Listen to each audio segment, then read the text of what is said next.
This conference will now be recorded. All right, I'd like to welcome everybody to the meeting of the Harwich Conservation Commission for March 17th, 2021. We're meeting via remote participation. I'd like to open the meeting by reading a notice on remote participation from the Governor's Office. Pursuant to Governor Baker's March 12, 2020 order suspending certain provisions of the Open Meeting Law, Mass General Law, Chapter 30A, Section 18, and the Governor's March 15, 2020 order imposing strict limitation on the number of people that may gather in one place, this meeting of the Town of Harwich Conservation Commission on March 17, 2021 at 6:30 p.m. will be conducted via remote participation. Specific information and the general guidelines for remote participation by members of the public and/or parties with a right and/or requirement to attend this meeting can be found on the Town of Harwich website at www.harwich-ma.gov. For this meeting, members of the public who wish to watch the meeting may do so via recording on demand on the Harwich Channel 18 website or on our Town of Harwich YouTube page. Well, thank you all for attending. I hope everybody's well. We have another fairly busy agenda, so I'm going to get right into the first items. We have a couple requests for determination of applicability, and the first one is for 40 bobwhite Lane, map 17, parcel R4. It's to modify a previously approved mitigation plan. Do we have a representative here tonight to present the project? Good afternoon. For the record, Thad Eldridge with East Southeast. Peter Dorsman is on the line. Hi, how are you?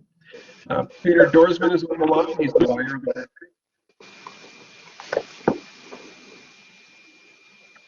We were before you a few months ago. I'm sorry, I'm getting feedback. So we were before you a few months ago with a proposal to close out the certificate or the order of condition with a certificate of compliance. We said at the time that if the buyer was interested in changing, we'd be back for a request. The buyer was interested in changing, so here we are. The proposal is just to shift around the mitigation that we agreed to at the previous meeting. It will include the removal of the cobblestone that I know the agent is interested in. It'll also remove some of the unnecessary railroad tie edging that's hiding out there. Hopefully there's still creosote in it so that it doesn't leach into the groundwater. If there are any questions, I'd be very happy to answer them. Thank you. Amy, do you have any summary comments for us on this one? It's very straightforward, and I'll keep it brief. I agree with the mitigation. They're proposing to remove a section of driveway, cut back on another, remove railroad ties, get rid of a burning bush, and do some replanting with applicable natives. I think all items are an improvement, and I would recommend approval with a -2 and 3 determination, as project is both within a resource area and which is floodplain and buffer zone to a salt marsh. Thanks, Amy. Okay, we'll ask the commissioners if they have any questions or comments at this time, and I'll start with John. No, I don't have any comments or questions. Thank you.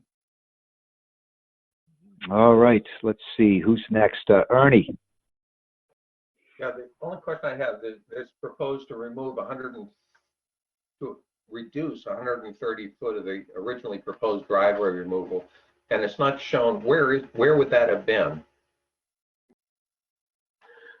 Certainly, that's further to the north. It had started at the corner of the step, and it was basically another row of plantings. Next to the leaching field?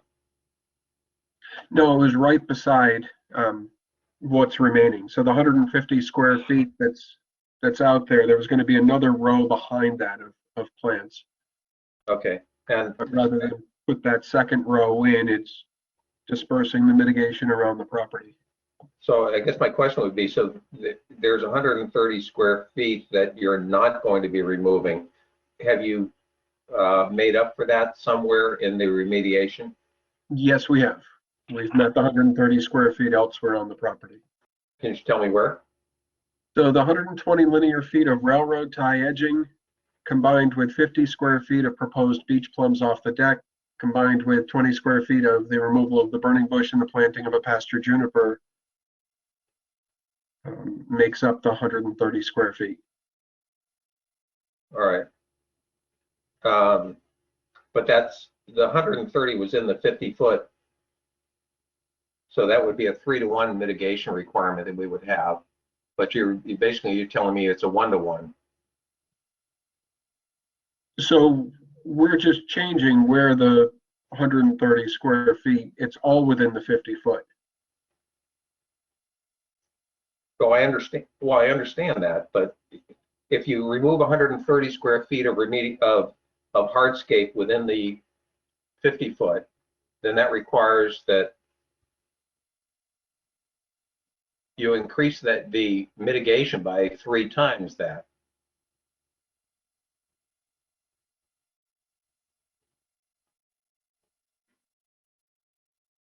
Oh, I'm sorry. No, it's the inverse of that. I'm with you. Okay, so you were proposing 280 of driveway removal. You're going down to 150 then, is that right? Correct. Okay, all right, I'm fine. All right, that makes sense. I'm sorry, I had it flipped. So I'm good, thank you. All right, thanks, Ernie. Mark? No remarks, thank you.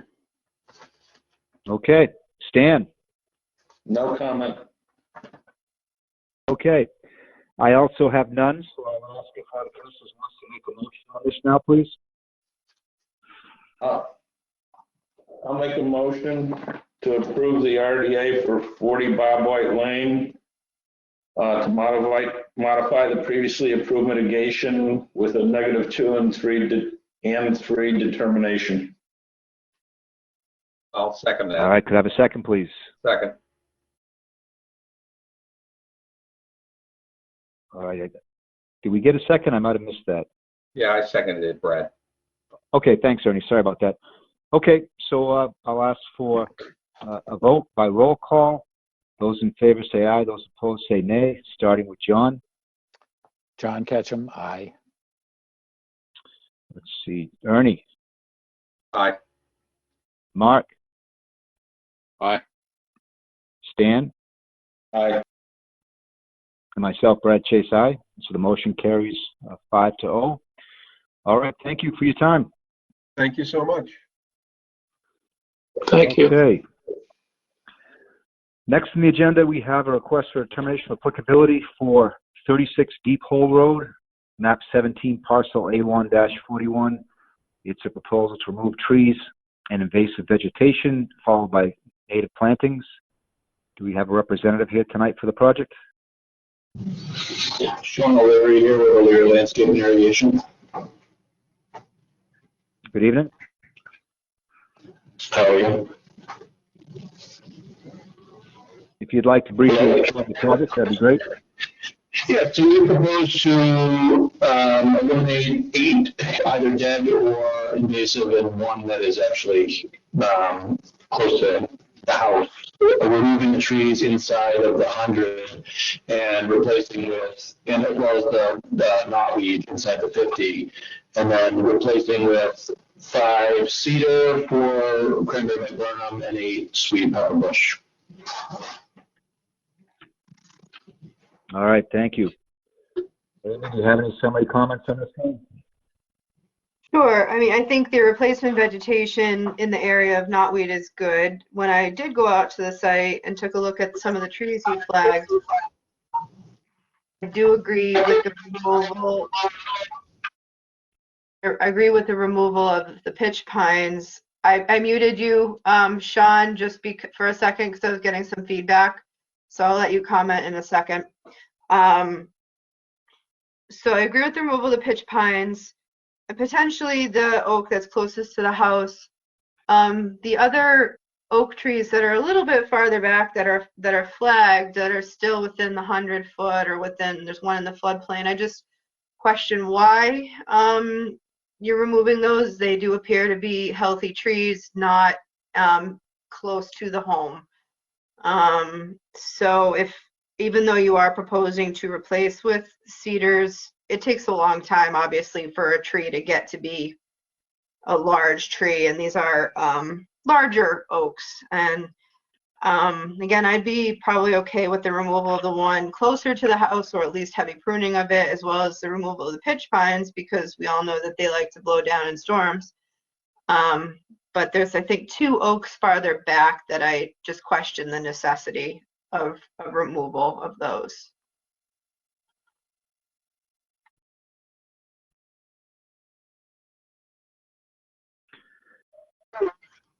So the homeowner is looking to expand the lawn, and he had asked me actually for the advice for the 2 that are closest. One that is actually heavy toward, which I'm assuming the one that you said is okay to remove, the oak that's heavy branch toward the back of the garage.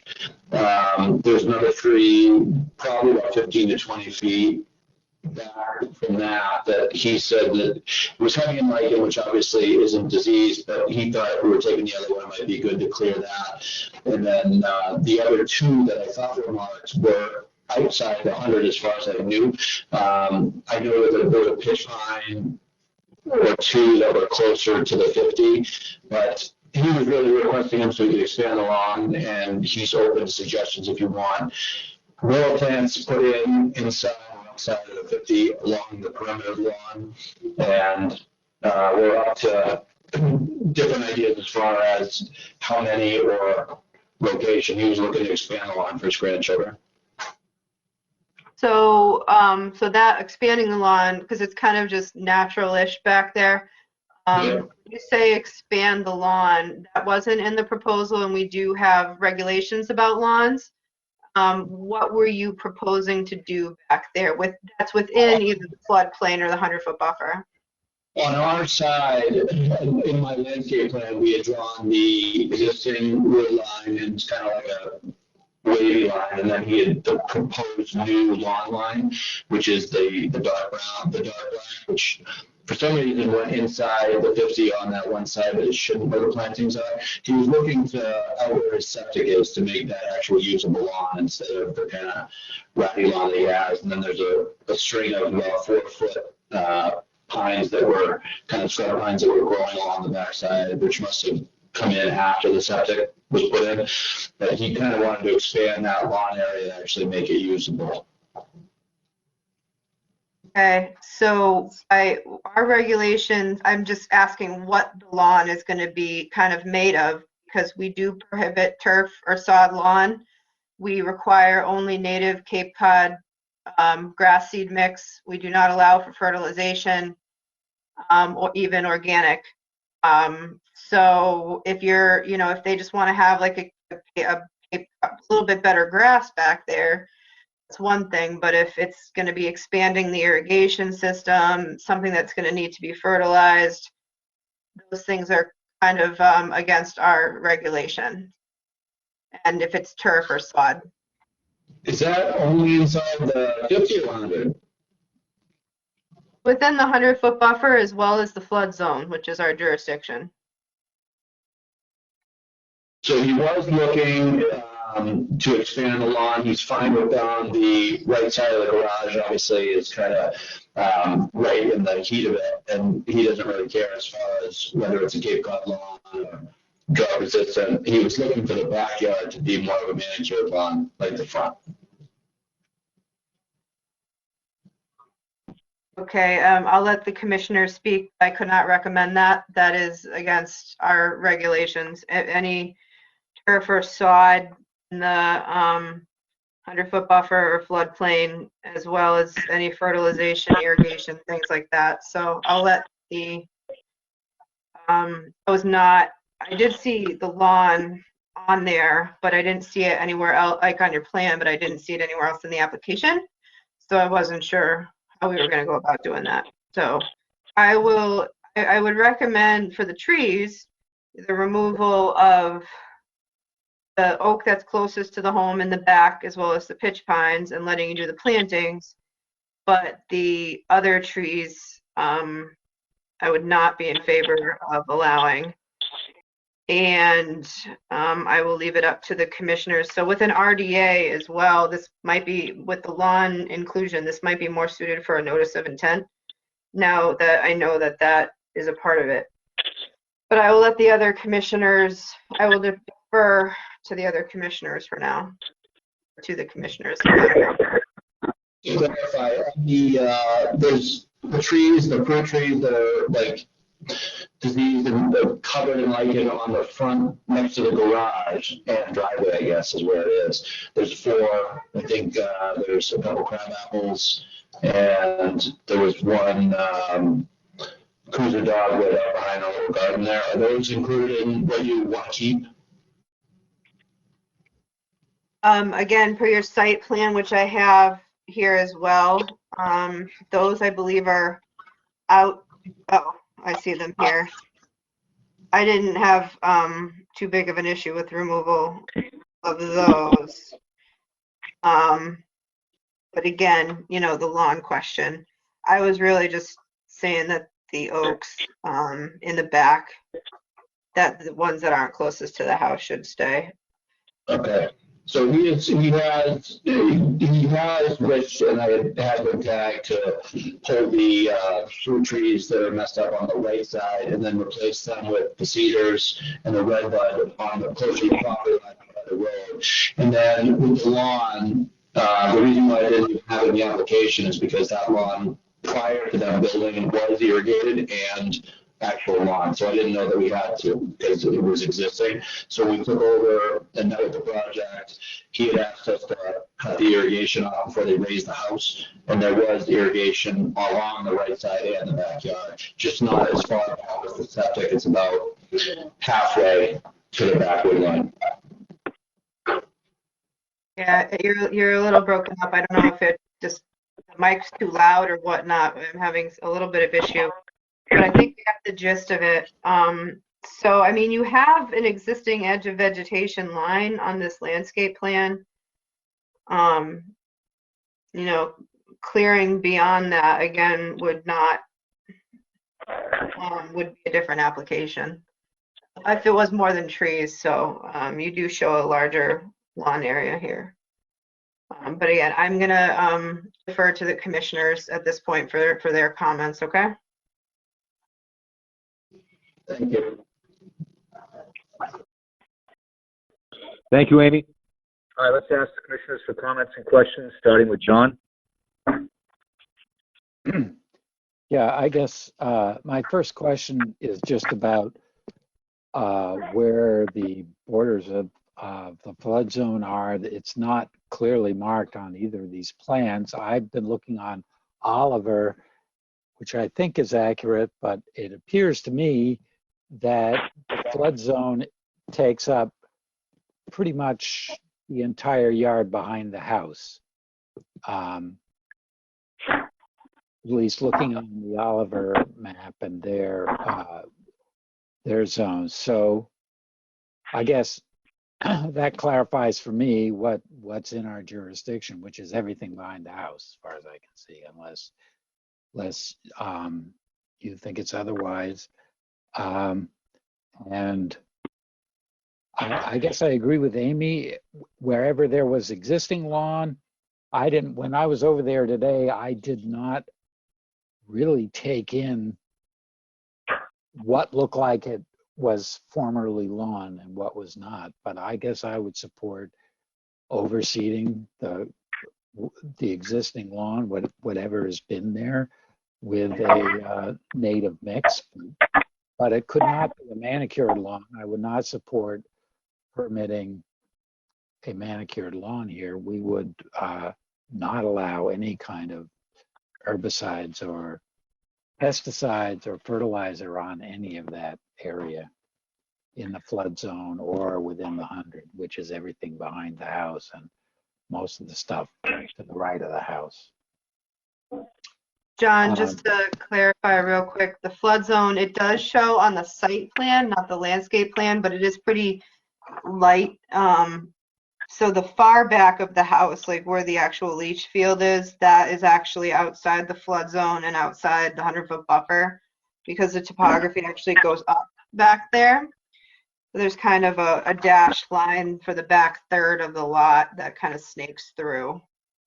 Yeah, see, that's what was unclear to me. I see that dashed line. Yeah.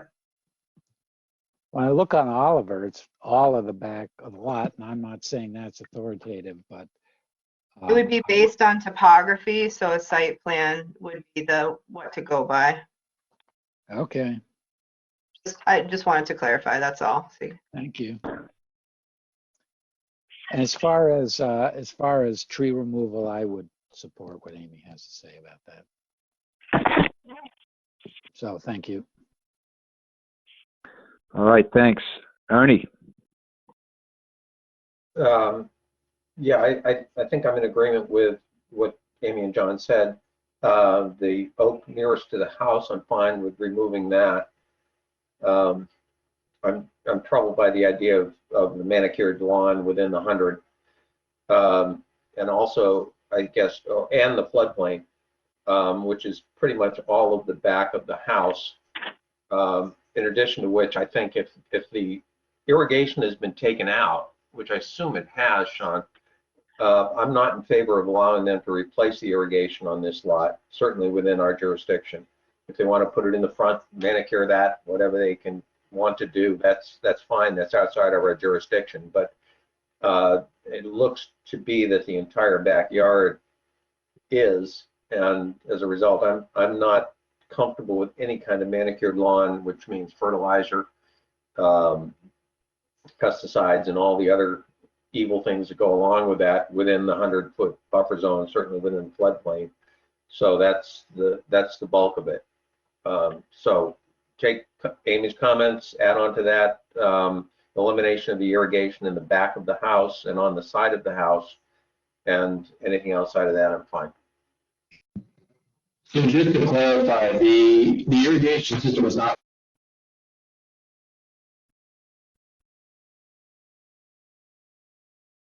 You're muted, Sean.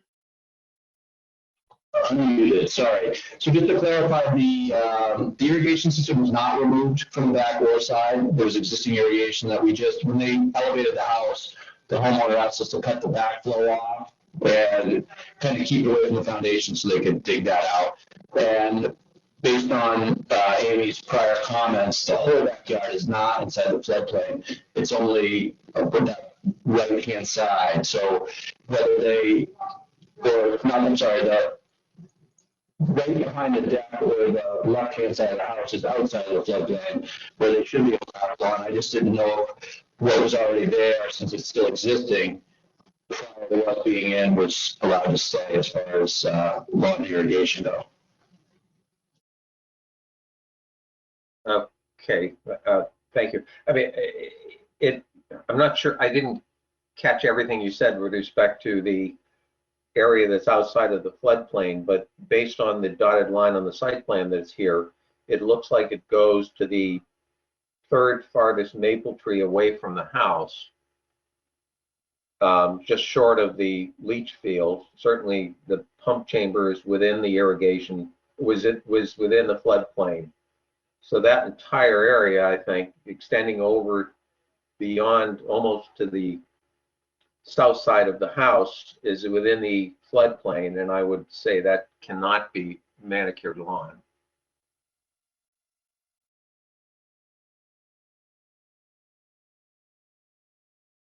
All right, thanks, Ernie. Mark? I would agree with Amy.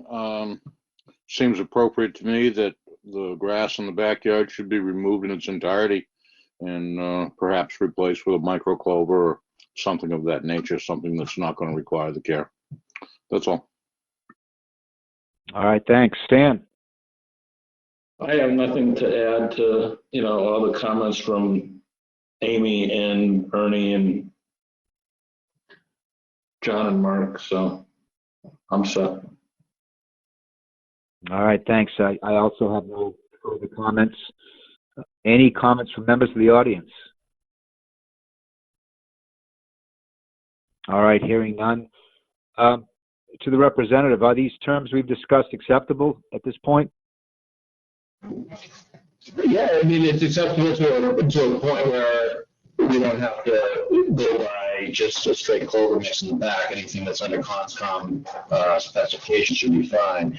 And then anything outside of the floodplain and outside the 100 should be able to be irrigated and manicured.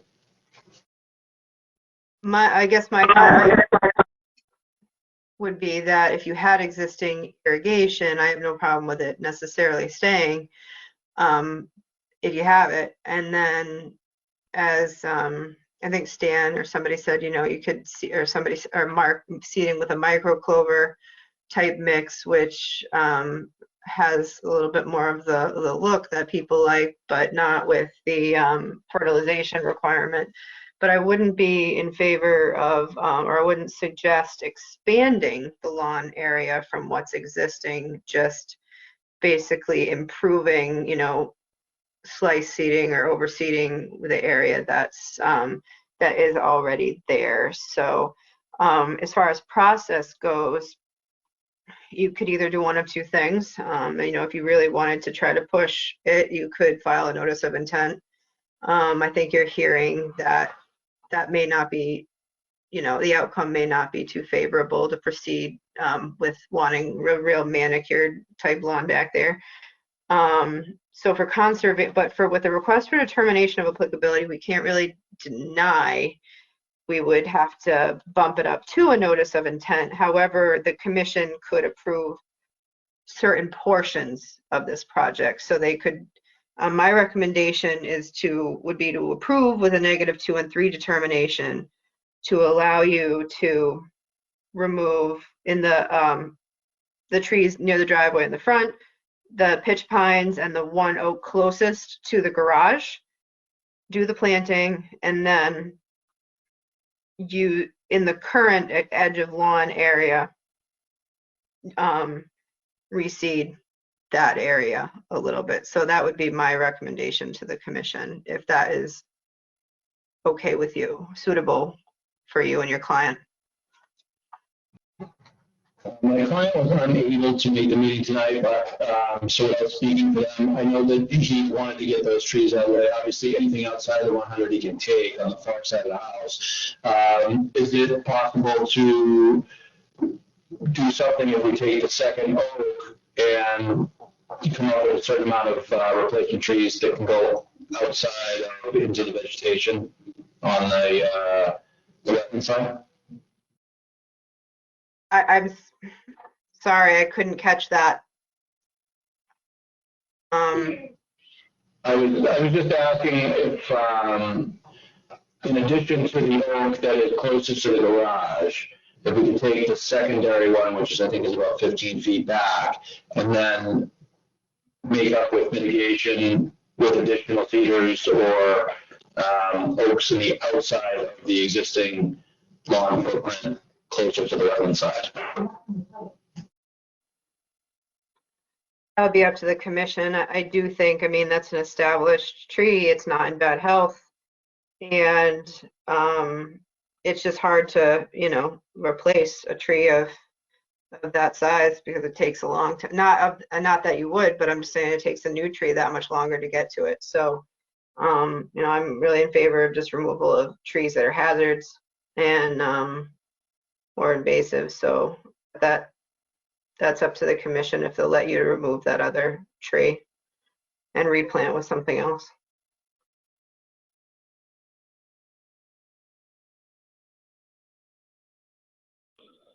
All right, well, I think we're ready to entertain a motion, unless the proponent would like to revisit the broader interest of the lawn with a notice of intent. I think you haven't heard a lot of support for taking down more trees than that one closest to the house. So we can act on that, or if you want to come back, that's your choice. No, we can vote on that, please. Okay, I'd like to ask then for a motion from one of the commissioners.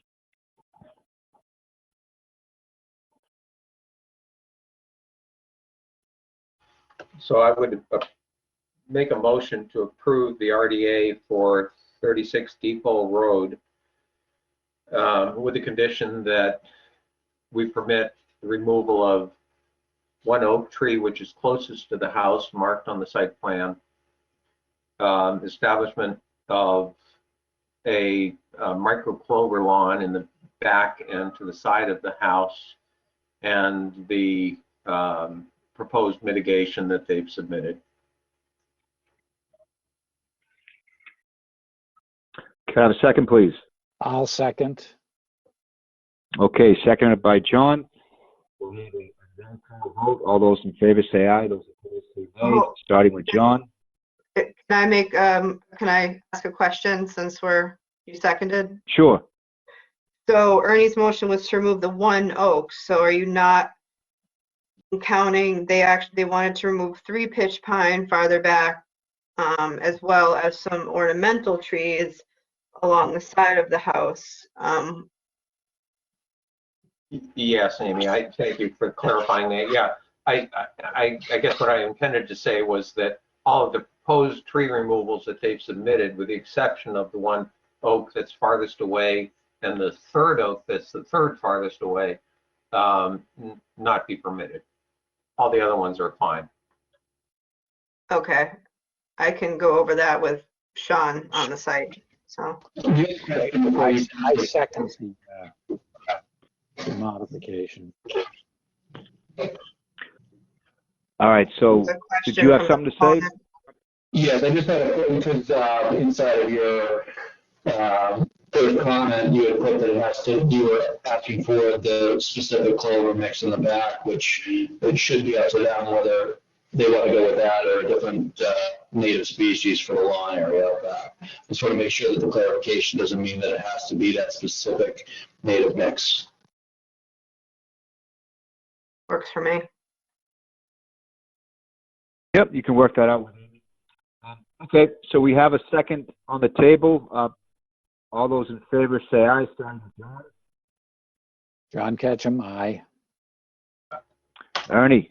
Aye. Mark. Nay. Okay, that was a nay, correct? Correct. Okay. Stan? Aye. And myself, Brad Chase, aye. So the motion carries 4-1. Well, thank you for your time. Thank you. All right, next on the agenda, we have 19 Wacquasit Road, map 5, parcel K1-41. I'm going to ask Amy if I should open all 4 RDAs at the same time. Seems like I probably should. I think you can, Mr. Chairman. Same property. Okay, so we have 4 separate RDAs for 19 Wacquasit Road. The first is for a covered porch. The second is for a shed. The third is for a 4-season room. Excuse me, the third is, and the fourth is a pool fence. Do we have a representative here tonight for the project? Yes, Ben Stevens from 19 Wacquasit, owner. Good evening. Thank you. Let's see, do you want to start with the covered porch? Or Amy, should we have any comments at the start? Oh, you're muted right now, Amy. I was just curious if we should launch into the 4 RDAs or if there's any need to have discussion up front. I think we let Mr. Stevens make his presentation, and then I'll make some comments. Okay, thanks. All right, Mr. Stevens, please go ahead. Shall I address one at a time, or should I put them all together? I think one at a time. They're fairly brief activities, so one at a time Sure. is good. Okay. Thank you. Thank you, members. The first submittal is for a covered porch. It is up on an existing elevated patio that was permitted, part of a substantial exterior renovation back in 2015. So what we're proposing to do is to cover with a flat roof and use the existing stone wall that is there now, which is elevated above the patio level. So the patio level is elevated maybe 2.5 feet, 3 feet higher than the grass level. And then there's a raised wall, another 24 inches above that. There would be no structural changes. That wall was built structural. So we're talking about 2 posts, a flat roof, rubber roof. The roof system, as part of the 2015 submittal, the entire patio drained into a subdrain system into Cultex. That was part of our order of conditions. So we, at that time, put the roof load plus the new patio load, because the walls essentially captured the patio water, into subdrains and into Cultex, one on either side of the building. What we're proposing to do with this roof is it has a center drain, not a gutter system, but a center drain in the rubber roof, which is collected, transported over to the existing gutters, and also will enter into the Cultex drainage system. Not proposing any equipment use, no land disturbance, no vegetation removal. It's simply probably 2 posts and a roof deck.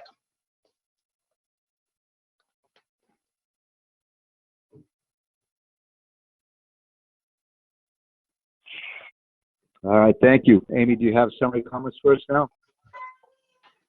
When you say roof deck, what do you mean? What do you mean? It's a frame 2 by 12 out to a LVL carry beam, rubber roof on the top, finished trim underneath, maybe AZEC trim boards or something like that. No walls, but open underneath, if you will. Okay, thank you. So before we get farther and move on individual portions, it does appear that work has continued on sections of what we allowed to have a roof over it.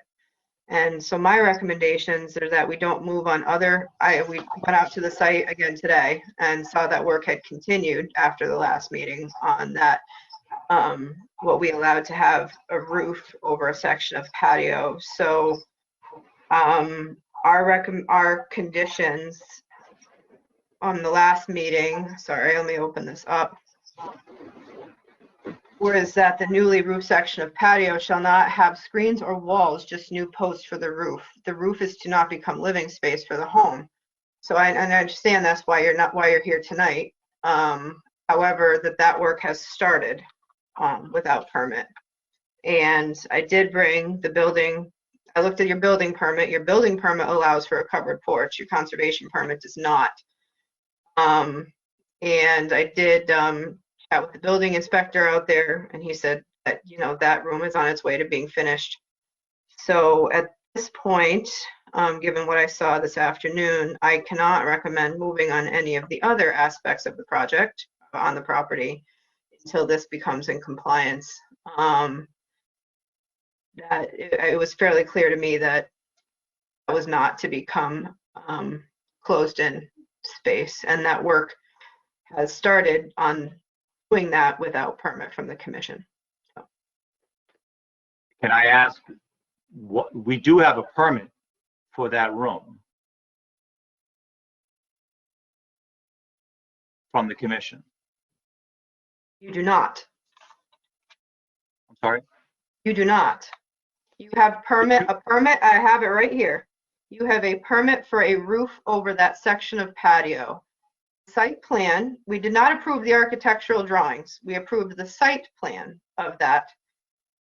And that is what's in your order of conditions. We did not approve, we approved a roof over a patio, and the conditions were, it's just to be posts, no screens, walls. And while we were out there today, is that is in the process. I beg to differ. I mean, the building inspector came out. If he thought I was building without a permit, I think he would have shut me down. I still have to go through the Board of Health approval, and they may determine that it can't be closed in either. So the room is being designed so that it can be an open room, There will not be screens or windows or heating and cooling or any of that until I'm permitted by the building department. So I didn't, sorry, I'm sorry, you can finish, I'm sorry. So I mean, I understand where you're coming from, but I don't necessarily agree. Right now it's an open room. There are openings, very large openings. Are they sized for windows? Sure. But if I don't get Board of Health approval, then they are not going to get building permit approval, and therefore it'll never be a closed room. It can't be a heated and cooled room if that's the case. So I beg to differ, and I think that we're kind of stepping on some new territory here by the Conservation Commission making determinations about my building permit. So I didn't do that. What I had actually said was you do have a building permit. You do not have a conservation permit for those activities. I have a conservation permit for the larger room, correct? You do not. You have a building permit for a covered porch. You do not have a conservation permit. Yes, we do. I would like to see it then. It's the 2019 permit. 32-2360A. Yep, I actually have that, and it says right in the special conditions, if you look in the back, on the last special condition number 2, the newly roofed section of patio shall not have screens or walls, just new posts for the roof. It is not to become living space for the home. And it does not have screens or walls. It is not designed to be living space for the room. I just don't see that. So, and if the building inspector was out there and he thought I was building something that was a legal room, I think I would have heard about it. Obviously, The building inspector says that you have a permit with them. There are 2 different permits. There's a conservation permit, which is what you're here for. Okay, I am going to let the commission speak to this. My recommendation is a stop work enforcement order on the project, on the property. Under what pretense? I have a approval for a covered porch from the Conservation Commission. You do not, and I will stop. Can I ask you what 32-2360A is? It's not a covered porch? It's for a roof over a patio. Okay. I don't want to argue about definitions. I filed for a roof over a patio, which has 0 land disturbance. That filing was done in 2019. We then submitted to the building department. He then issued a building permit. We have designed it the same exact way, whether it would be completed as a full room or whether it would be left as an open room with no screens and nothing. Right now, it is planned as an open room with no screens or anything because I obviously can't add a room to my house without Board of Health approval and building permit approval. So that's why we came back forward to you 3 or 4 weeks ago to amend the filing as the first step in making this a complete room. It does not necessarily change the first 7 or 8 steps you take in the construction of this room. It's still a structural post. It's still 2x11 LVL rafters. It's still a rubber roof. None of that has changed. If I proceeded and added heated and cooling and interior finish and doors and windows, that's a completely different animal. And I'm not here to kid you in that I wouldn't be building it properly to satisfy either direction. I'm not going to put something up under a permit and then rip it down later, but I know I do not have the permission from Conservation, from Board of Health, or from the planning, or from the building department to enclose the room. So please don't think I'm trying to step on anyone's toes. However, I'm not going to build something that may have an ultimate direction substandard, so I have to remove it later. That's all. This is why we came back to you a month ago.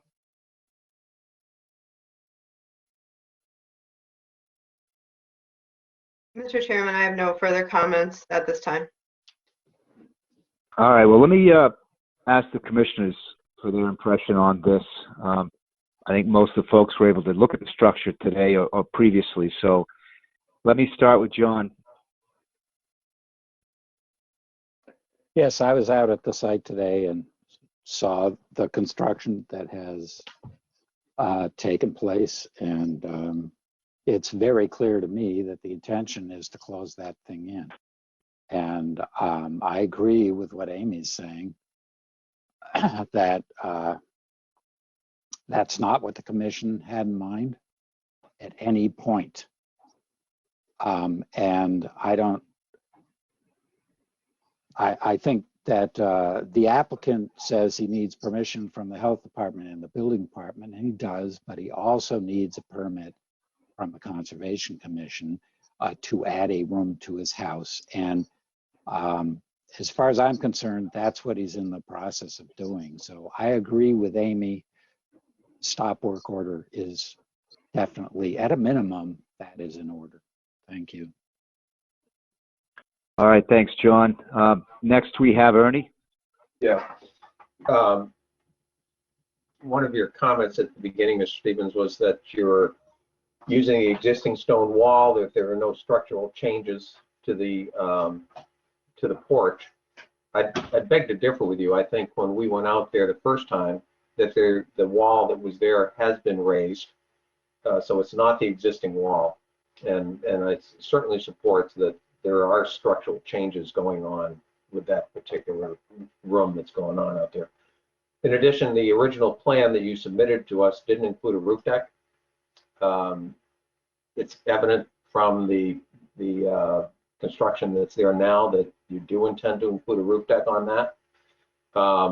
And that's an addition that we hadn't been given the opportunity to consider originally. So I agree with Amy's recommendation that a stop order be issued until we're clearer on what your intent is with that.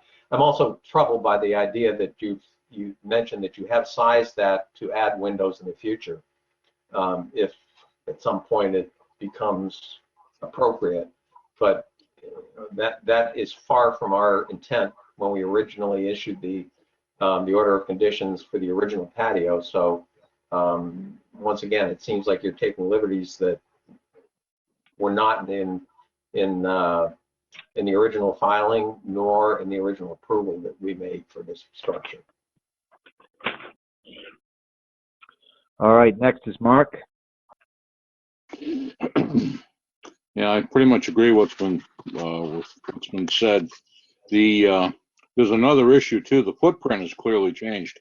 The building permit was issued for 16 by 24, and the actual structure is about 18.5 by 30. So there's a significant difference in that too. That's not addressed anywhere else. So the footprint is different. So the square footage is different. So that's all I have for the moment. All right, thanks, Mark. Stan? I agree with everything that's been said by the other commissioners, and just to concur along with, the original intent was a roof, no walls. I heard a comment that there is no walls there. Well, there are. There are walls that are, as you said, Mr. Stevens, walls which have openings that could become screens or properly sized windows if you were to somewhere get down the road, get permission to go ahead with this. So that is clearly not a roof alone. That's the makings of a room in all intents and purposes. That's all I have. All right, thank you. I have no further comments or additional comments. Other than I guess that, this was not without some concern initially when it was approved, because it was a modification from 0 to 50, which the commission does take very seriously. So it was approved as a patio to have a roof over it, and that took some discussion to get to that point. So, Amy, do we need a vote for the work stop order? Could I ask? Yeah, let me just get an answer to my question, and I'll turn it back to you, Mr. Stevens. If you feel like my recommendation for a stop work is appropriate, then yes, via an enforcement order for a stop work. As well as there was any other activities, that you wanted to, if it's just a stop work order. Okay. Yes, Mr. Stevens. Question. So I'm assuming we're not going to talk about any of the RDAs then? No, not at this hearing. And we're going to ask Amy for advice on whether, once we resolve the present matter, whether they would be, stand as they've been issued, or if there's a better approach for those 4 separate RDAs. We will discuss that. So from a legal standpoint, I'm going to go on record that I have 4 RDAs in front of you, which you're refusing to hear 3 of them. Actually, you're refusing to hear all 4 of them. Number one. Can I speak, please? Number 2, from a legal perspective,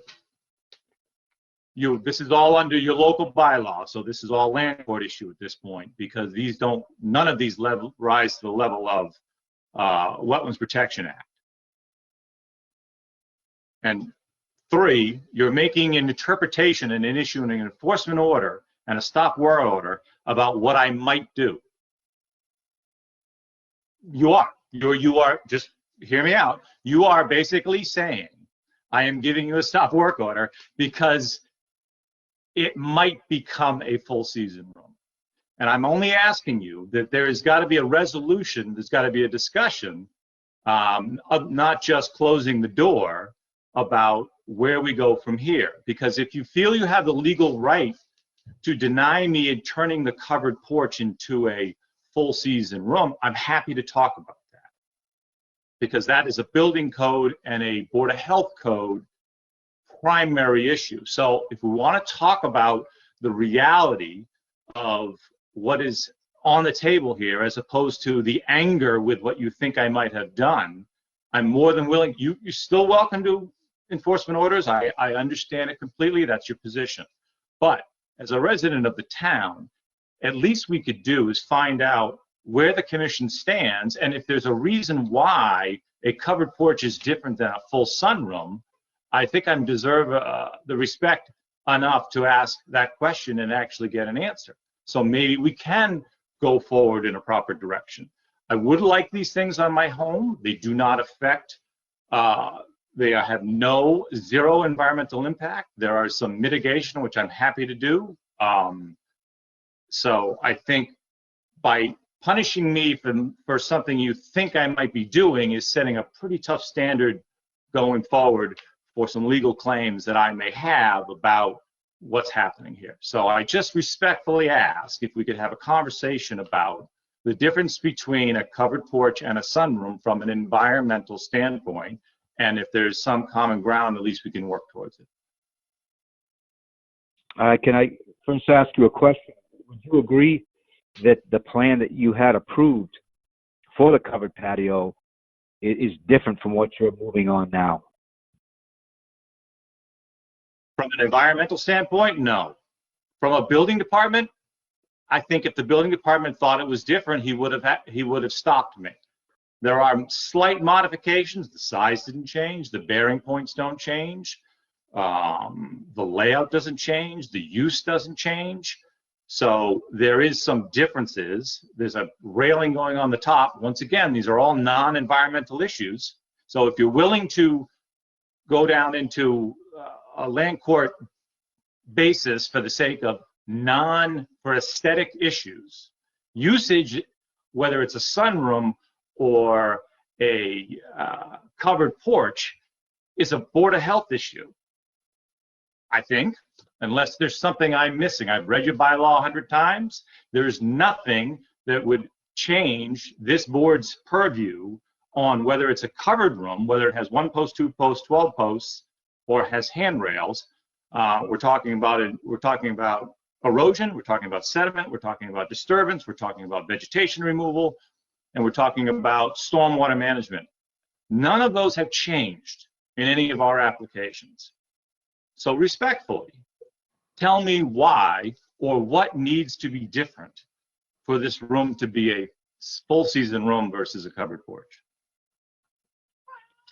Well, Mr. Chairman, may I make a comment? yeah, sure. So what you actually asked for in your original application to the Conservation Commission back in 26, for SE 32-260A was for a roof over a section of patio. Again, I will defer to our definition for the building department, what the difference between a roof over a patio and a covered porch is. In your conservation application, you asked for a roof over that patio. In your building permit application, which that's the building department, you did ask for a covered porch and you received approval for that. I'm not disagreeing with you for there.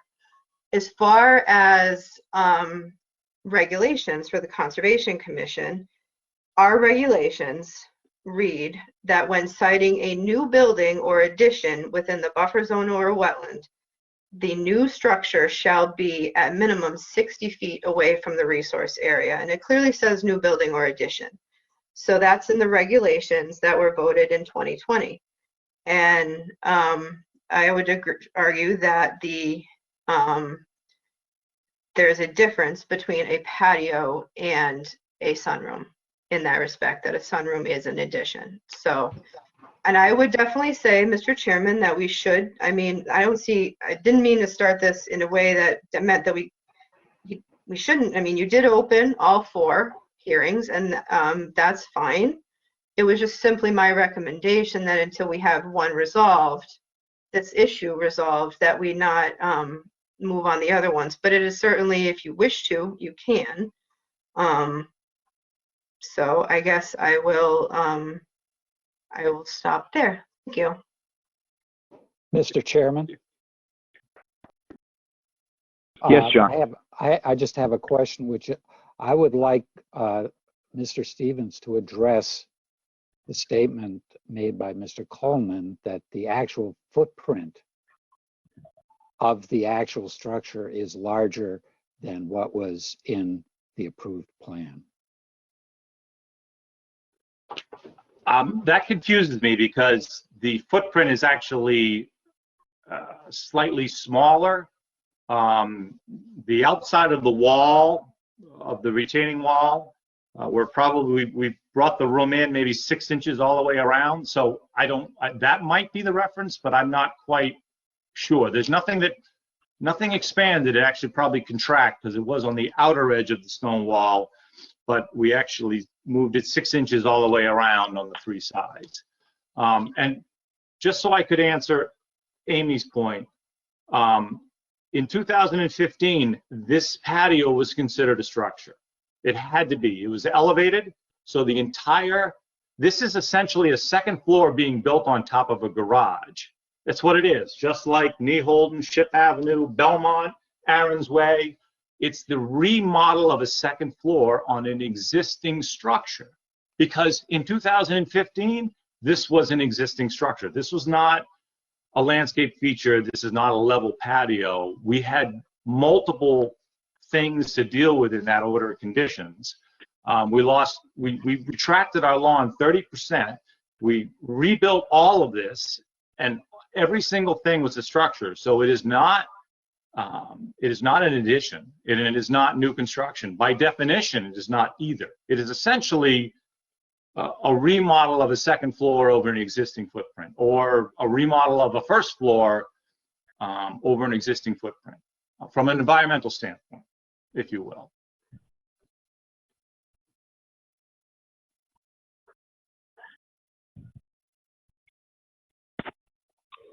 All right. Well, we've got a really busy agenda here tonight, and so I don't mind going through the questions or comments that people have in the individual RDAs, but Brad, we I would can't like hear to. you. I'm sorry. Or I can't. What was that, Amy? You're cutting in and out a little bit, at least to me, and I'm sorry to interrupt you. Oh, sorry about that. I was just going to say that if we want to have questions and comments on the RDAs, we can, but I also want to see a motion for the work stop order, and I want that to happen tonight. And And so we're going to be continuing on the RDAs as well. So, Mr. Stevens, if you want to get some feedback on those tonight, we can do that. Is that your preference? That would be great. Okay. All right, Amy, do you have any pertinent comments on the individual RDAs? Well, we did announce the covered porch one, so this is a section of patio where there's currently, correct me if I'm wrong, I'd like table outdoor furniture on that. It's kind of next to the area that was a pergola by the grill. Again, I really don't have an issue with that having a roof on it, not a covered porch, a roof. That, I mean, you asked for a covered porch. I would not support the covered porch. I would only support a roof over that, again, because it would be considered in, again, according to our bylaw when citing a building or addition. And I know it is on existing footprint. We don't discriminate from that in our regulations. So that is my comment on that one. Do you want me to make comments on the shed and the fence as well, or do you want to go through the commission individually, Brad, about the new section of covered patio? I think, Amy, that it'd be best if you just made your comments briefly on all the 4 RDAs. Then the commissioners can comment just to get some feedback to Mr. Stevens for tonight. I just don't want to have, a long discussion on each of the individual RDAs at this point. Sure. That could take us well into the night. Okay, sure, of course. So Mr. Stevens, after the meeting that we had with his previous consultant, did shift this is the shed back a few feet. And the closest point of the shed from the wetland resource area is 57 feet. It is the commission's regulation, no building or an addition. I took that to mean home. So shed, in my mind, wouldn't necessarily have to meet the regulation that it has to be 60 feet back. Our purpose of that regulation is to really allow egress around structures and not to impinge any more into the resource area. But this area is pretty much all open anyways, and it's by citing a shed 57 feet from a wetland resource area, I don't think it's going to have any additional impact of causing people to intrude farther, if you will, into the 50-foot no disturb. So I do see that as mitigation, you're proposing to add compatible fill to the eroded areas where the fiber rolls were. I do kind of see this as kind of necessary maintenance of fiber rolls and their integrity and around them over time.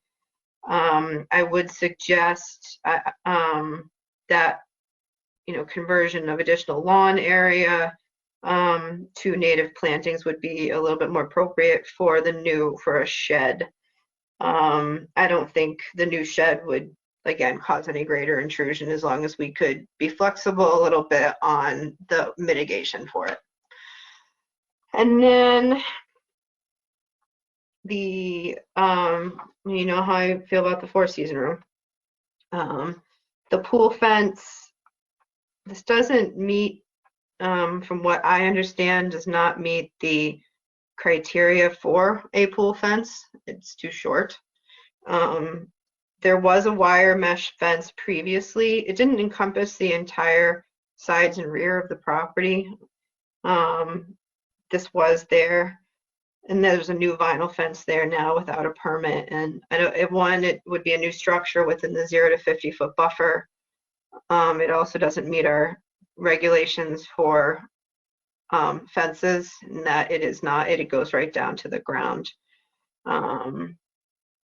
So I could not recommend approval of the fence. So those are the 4. All right, thank you, Amy. So let's have comments and questions from the commissioners.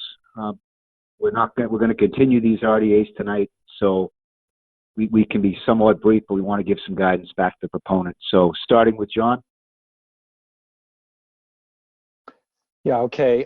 Just up front, I want to say that I think we need to resolve Mark's comment about the dimensions of the covered patio, and we're not going to do that tonight, but that needs to be resolved.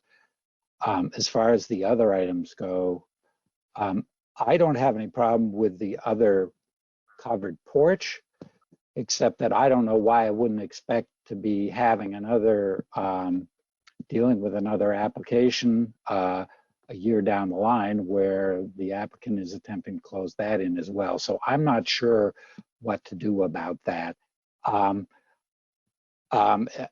Clearly the fence, I mean, I've been to that property several times now for these various things, and the white fence just appeared there in one of the most recent visits. Clearly that's doesn't cut it. So I agree with Amy about that. And as far as the shed goes, 57 feet or 60 feet, I guess it's not a big issue for me, but it should be. Again, I don't think we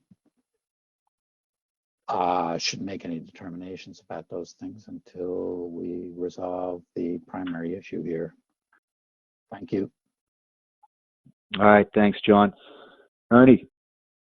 Yeah, I pretty much agree with everything John just said. I do think the issues with respect to the enclosed porch, which is currently underway, need to be addressed. I think a stop work order on that is appropriate. What I see happening on this property, and I'll be honest with you, is I think, Mr. Stevens, you're taking the approach of approval, what I would call approval creep.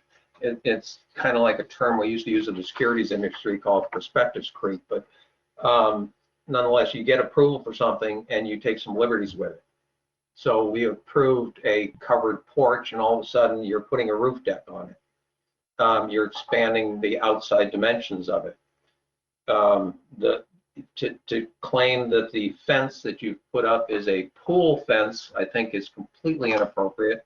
I don't think it complies with any of the requirements for a pool fence. I think it's so far removed from the actual pool itself that it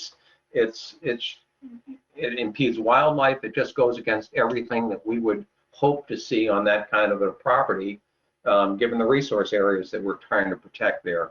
And I just take some offense to the liberties that you seem to be taking with the approvals that you've received on some of these and your interpretation of what you think you can get away with respect to some of these structures that you're doing.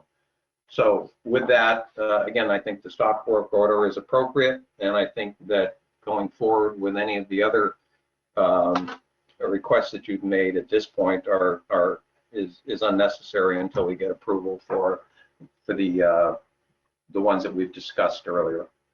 That's it. All right, thanks, Ernie. Mark?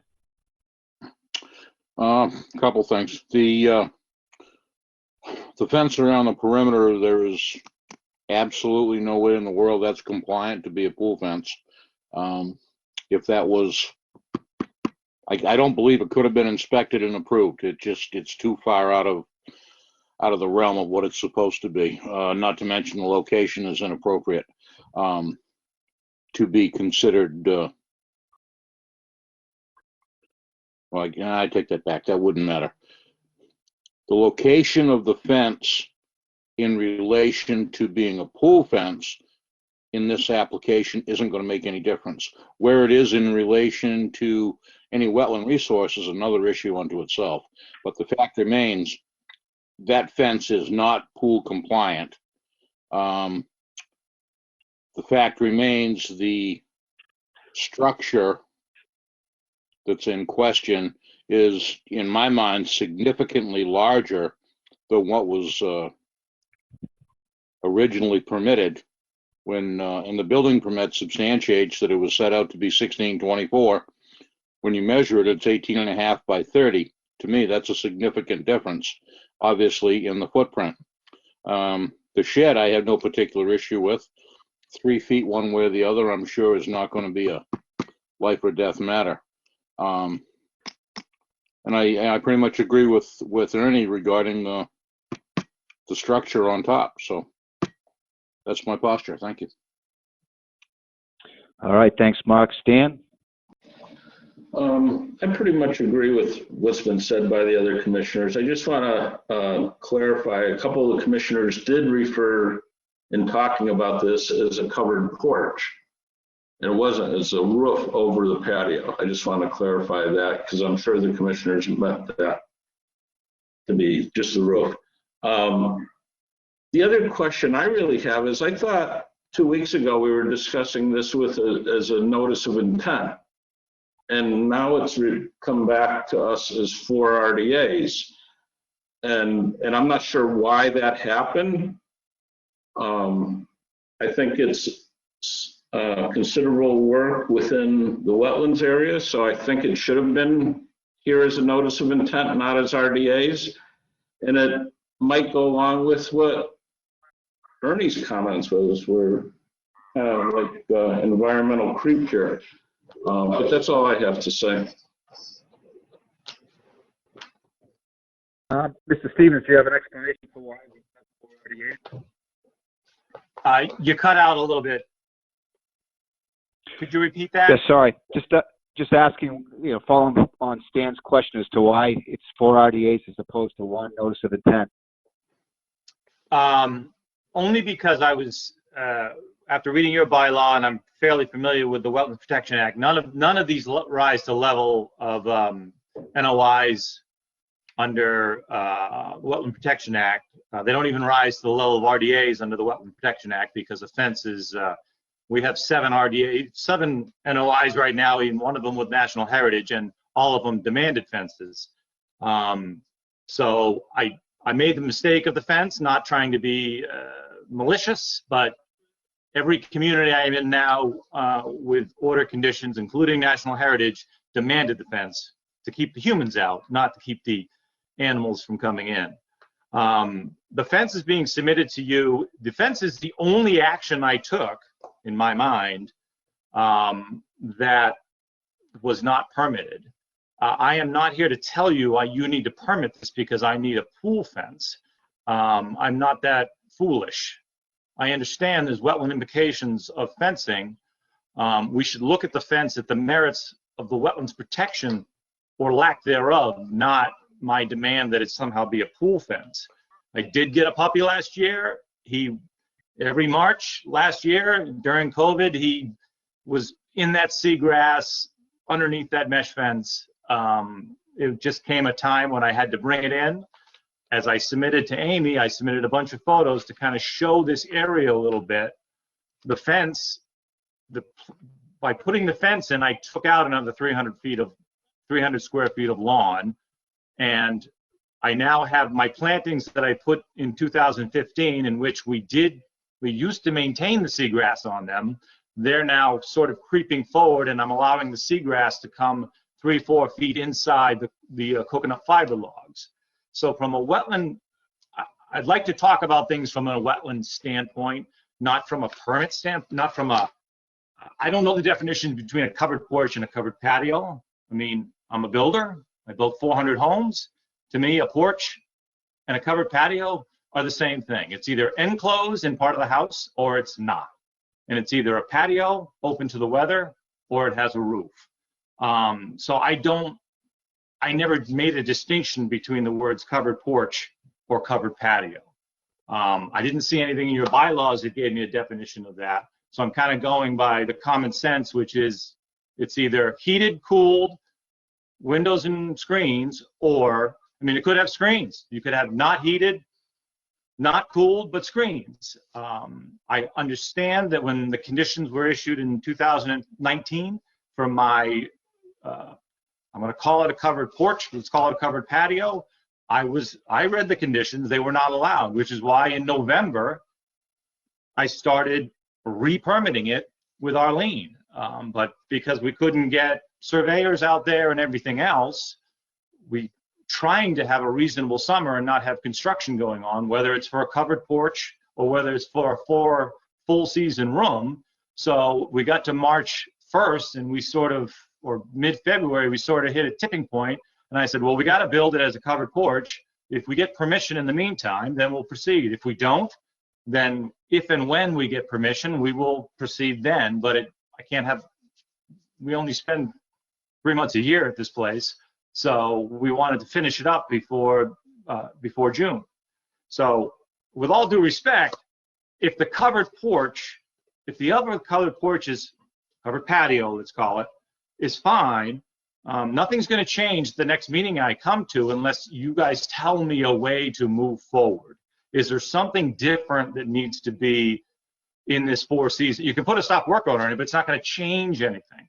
It's not going to let me have insight on what I need to do.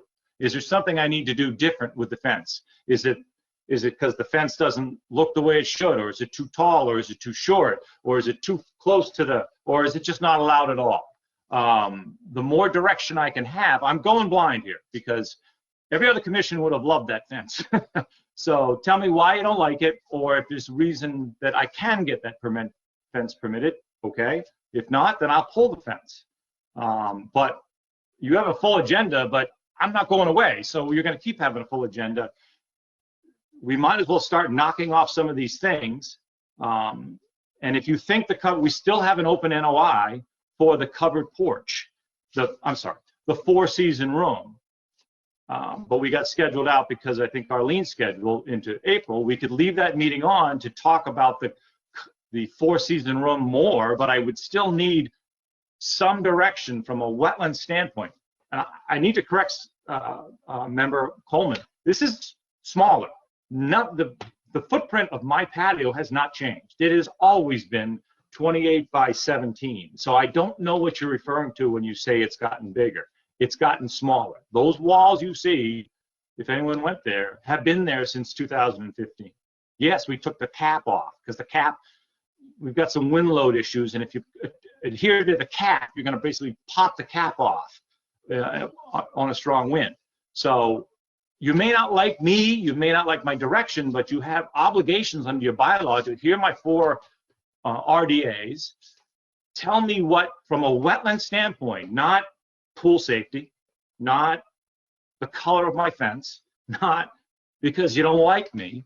You need to tell me where and what I need to do to fit inside your bylaw, because these are not Chapter 31 Wetland Protection Act items. These are all permitted without RDA. Fences, work outside a 50-foot buffer zone for accessory structures, and the other 2 things, the sunroom, the full season room, and the covered porch, have 0 impact. So from a wetland standpoint, in most towns, they wouldn't even have reached your board. But for you to take a strong position between a covered porch and a 4-season room, when we end up somewhere else talking about this in court, you're going to have to defend from a wetland standpoint what the difference is. And I'm happy to hear that, and I'm happy to modify or adjust or do whatever you think is appropriate. But that's your job, is a wetland impact. And there's no wetland impact difference between those 2 things. All right. I'm going to make a motion that we provide a work stop order for the ongoing activity and ask Amy to initiate an enforcement action. And could I have a second, please? I'll second that. All right, second by John. All those in favor say aye. Those opposed say nay. Starting with John. John Ketchum, aye. Ernie. Aye. Mark. Aye. Stan. Aye. And myself, Brad Chase, aye. 5-0. And I'm next going to motion that we continue this hearing until, when's the next hearing, Amy? Next available is April 7th. We are loaded down for that one right now, but you can put it on if you choose. Okay. What I'd like to do is ask the commissioners, if they're able to, is to review the transcripts for the hearing where the covered patio was approved, so we all can become familiar with what happened at that hearing. And so we can come back and discuss this issue. And I'd like to see some measurements made of the patio dimensions so we can confirm, you know, what actually happened. We have a disagreement over the size of the patio right now. So those two items I'd like to see happen. And then we can put it on the agenda for April 7th. You're not hearing any concerns over the shed in particular, so that's some feedback for you to use. And but I think we need to start the enforcement action and go from there. So again, my motion is to continue the hearing until April 7th, 2021. Could I have a second, please? Second that. All right, seconded by Ernie. All those in favor say aye. Those opposed say nay, starting with John. John Ketchum, aye. Ernie? Aye. Mark? Aye. Stan? Aye. And myself, Brad Chase, aye. So the motion carries 5-0. Mr. Stevens? Just a quick question, Mr. Chairman. That was on the four-season room, or can I request the RDA to be looked at for the shed, the covered porch? It sounds like Amy and I have to have more discussions about the fence, if that's even practical, but could I at least have those two RDAs discussed or voted on? My interpretation is all four. And, you know, we would discuss all four, and it would be a good idea for you to discuss with Amy in the interim about the status of those last two. But, you know, there's no reason that we can't act on two of those at the next hearing. And if we get some more information, we can act on the rest. Mr. Chairman, was your motion to continue on all four RDAs? Yes.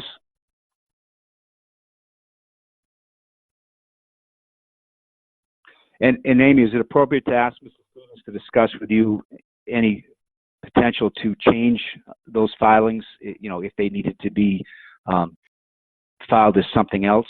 So, but for now, what we have is we have 4 open hearings for RDAs. So I'm proposing we continue those, but to have you have a discussion with Mr. Stevens in the interim. Yes, I'd be happy to talk to Mr. Stevens, and we can talk about fence and, you know, the merits under the act and the bylaw and all those things, and mitigation and other items. And yeah, I'm happy to do that if Ben's willing to do that. Forgive me, just trying to move forward, that's all. You look like you have very busy agendas. I understand. Thank you. All right, well, thank you. So, we'll see you on April 7th. Okay, next on the agenda, we have a notice of intent for 2121 Head of the Bay Road, map 108, parcel K2. It's on vegetation management. Do you have a representative here tonight?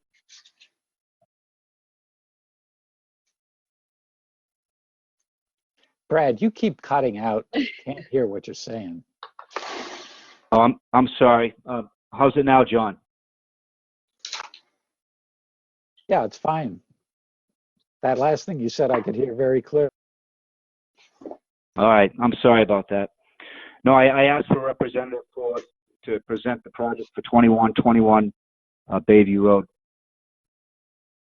Good evening, Lynn Hamlin representing the applicant.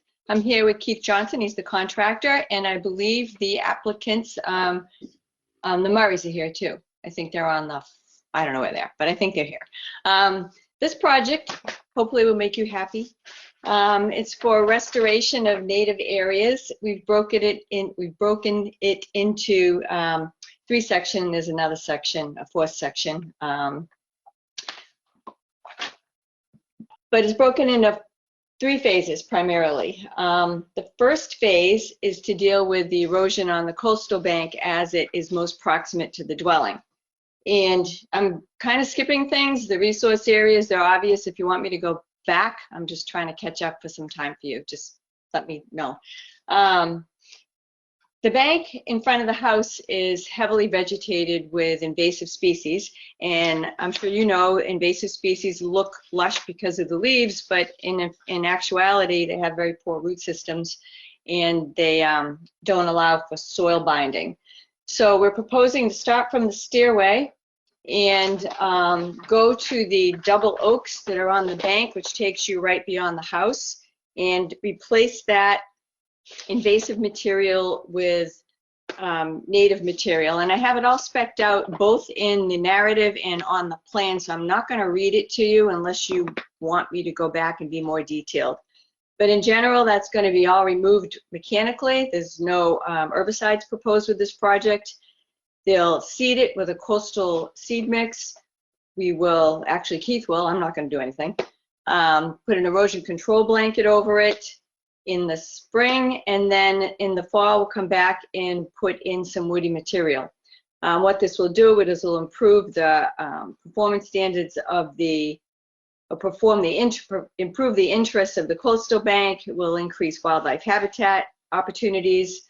There's an existing black cherry that's on the bank that will remain. It's been sort of, as they are often, trees on banks get hacked off at the top, so it's lost its proper morphology.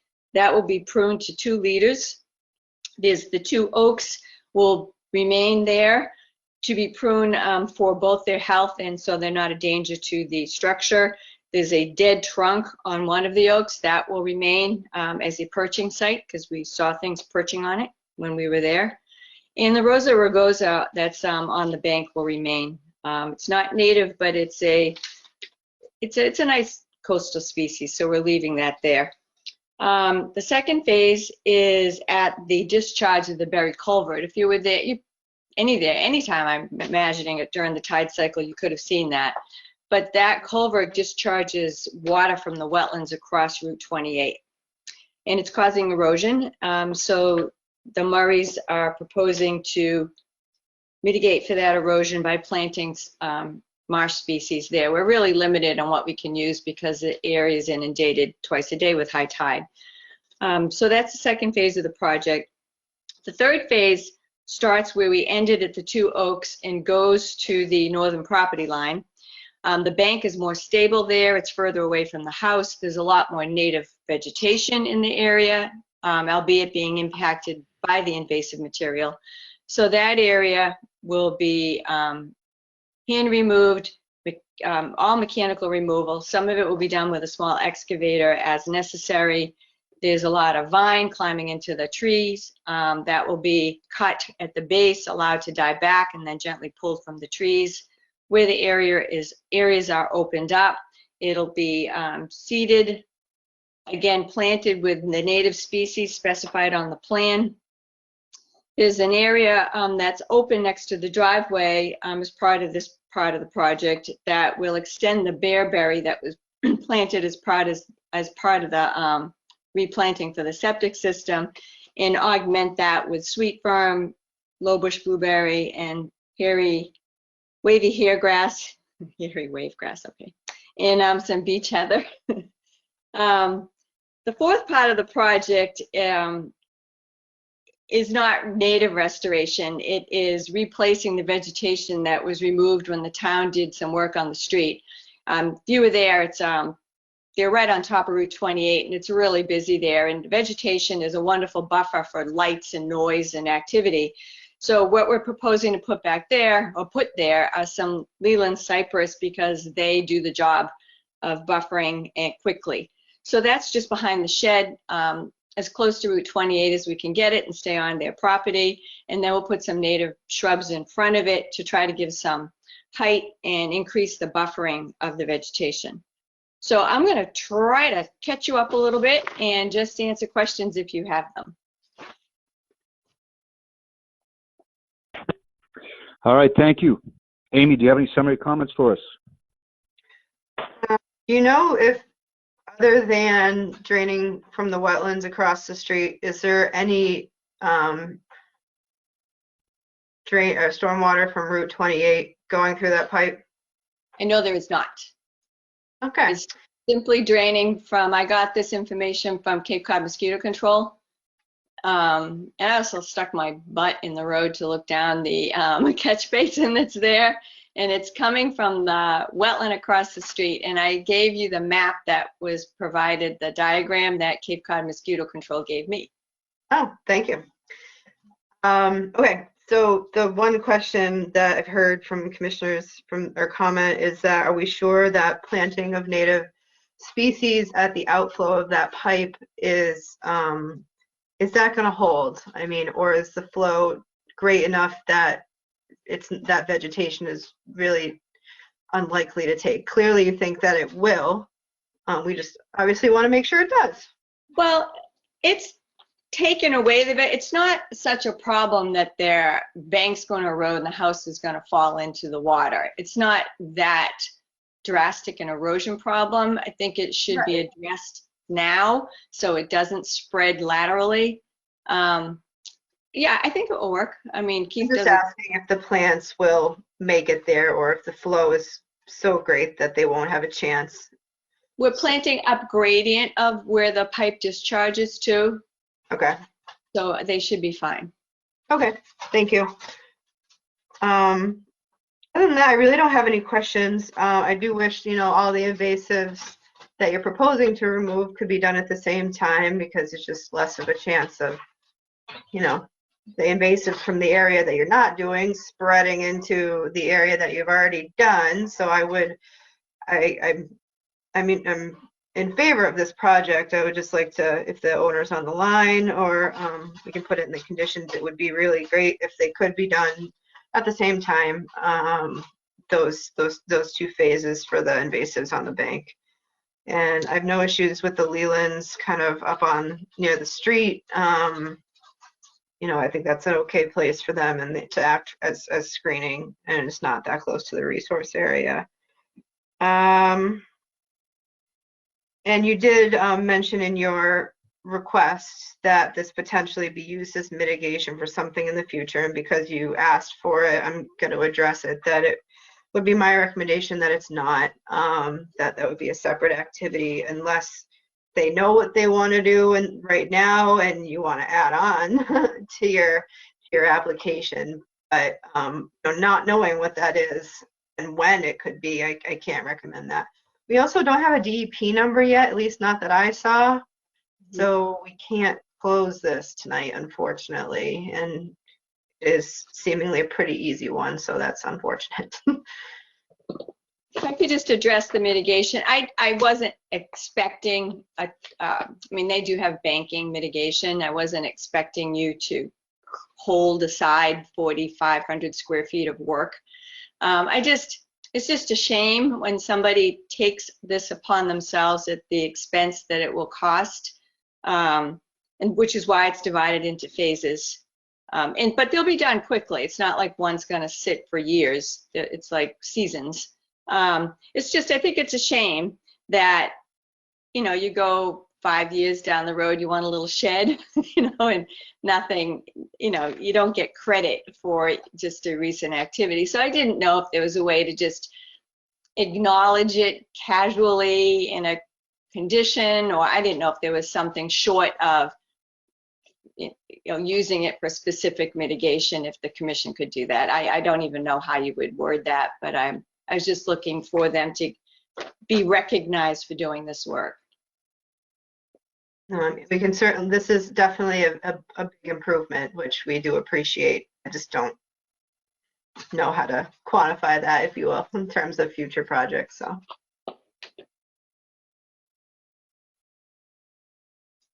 All right, thank you. So we'll have comments and questions from commissioners now, starting with John. Yeah, so this all seems good to me. I have just a couple minor questions. One is to clarify the business of what's going on at the discharge pipe. You said that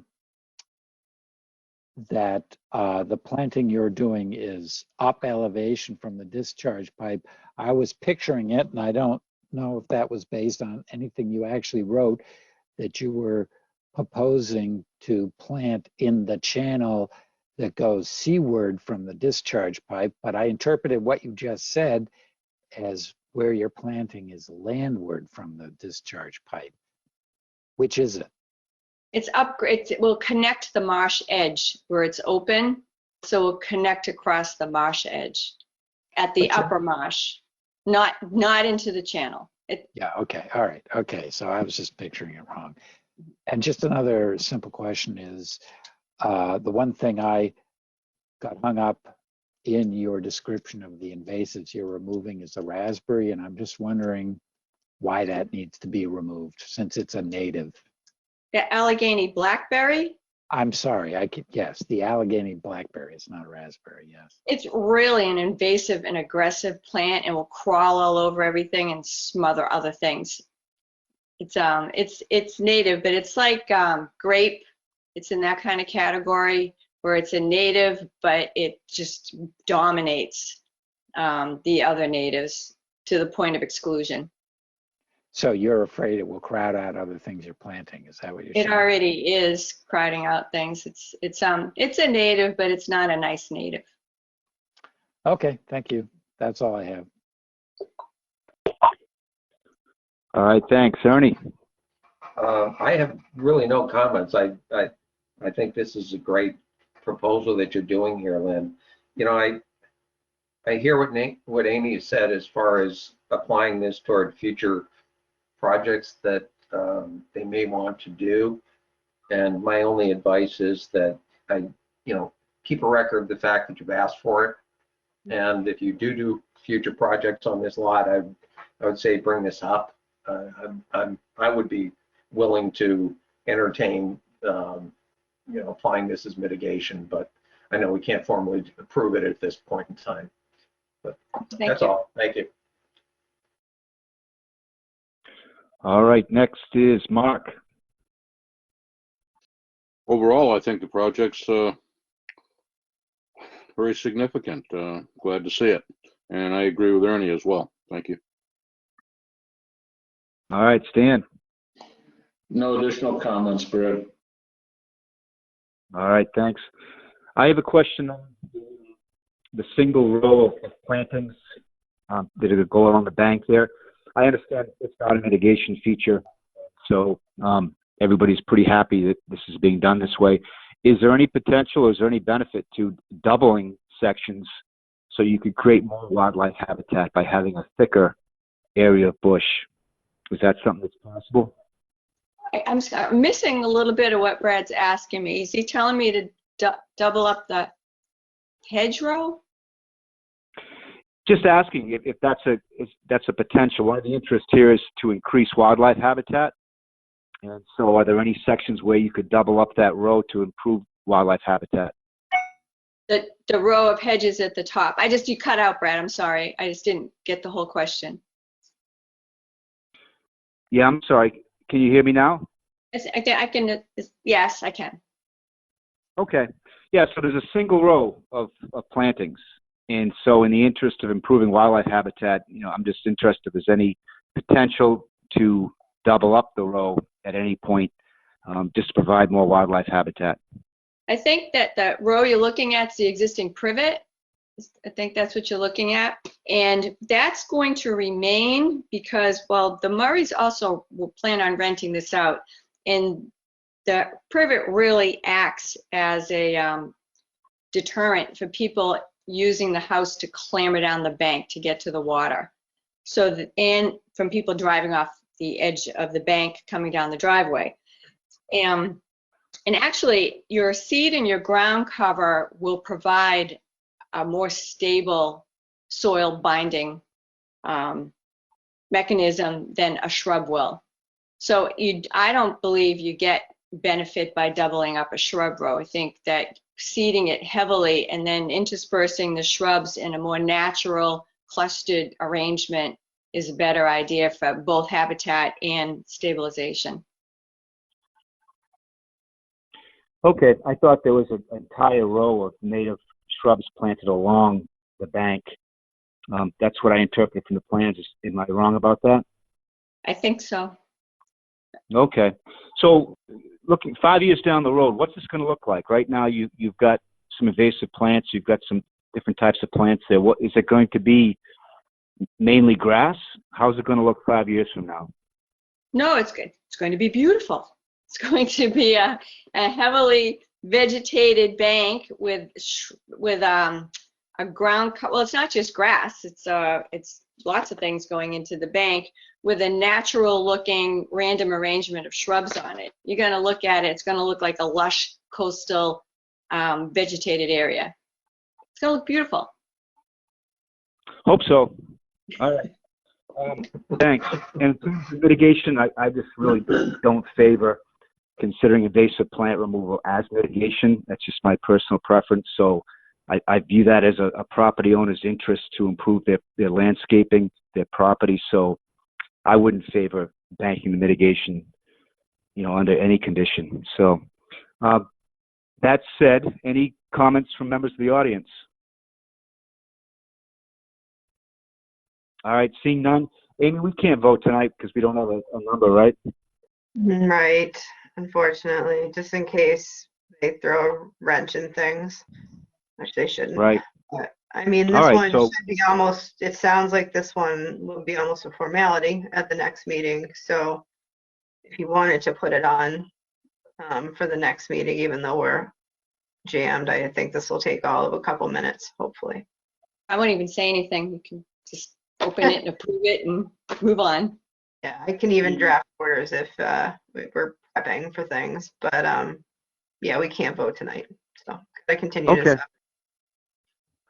All right, then I move that we continue the notice of intent for 2121 Head of the Bay Road until April 7th, 2021.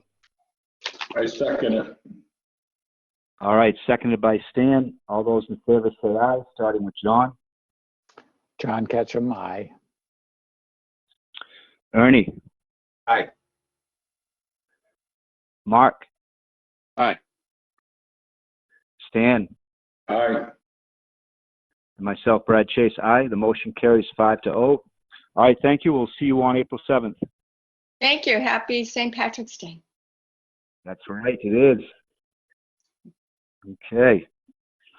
All right, next on the agenda, we have a notice of intent for 4 Braddock Street, map 7, parcel F17. It's a proposal for beach maintenance. Do we have a representative here tonight for the project? If they are on the phone, I think David Plunkett might be. It's *6 to unmute yourself.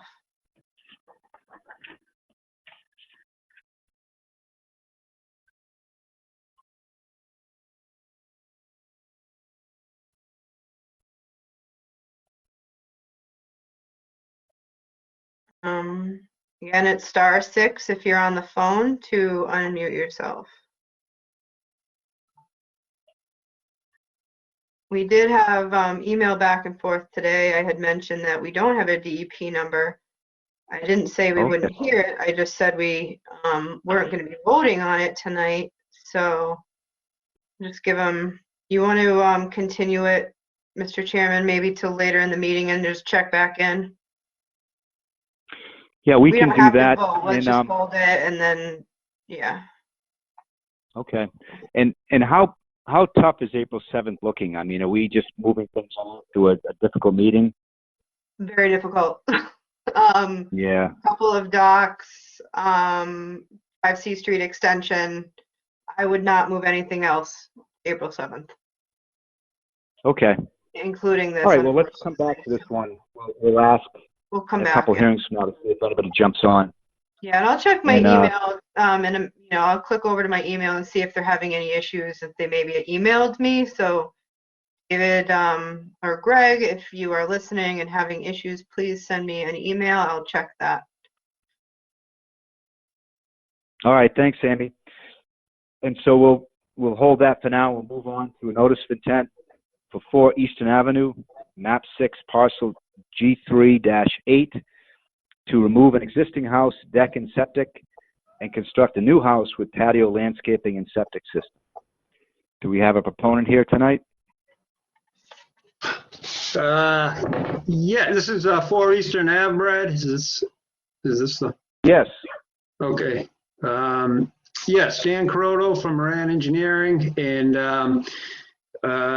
Emma from Blue Flax is here for the planting part, which is we were offsetting the change in the building with, and then Joe and Kathy Reese, the owners, are on the line. I think everybody's still going. It's been obviously a tough evening. Let's see. We came before you last meeting, and there was some suggestions by the commission, and hopefully we met that. The project itself reduces the coverage on the lot. It brings the structure further away quite a bit further away from the wetland resource edge.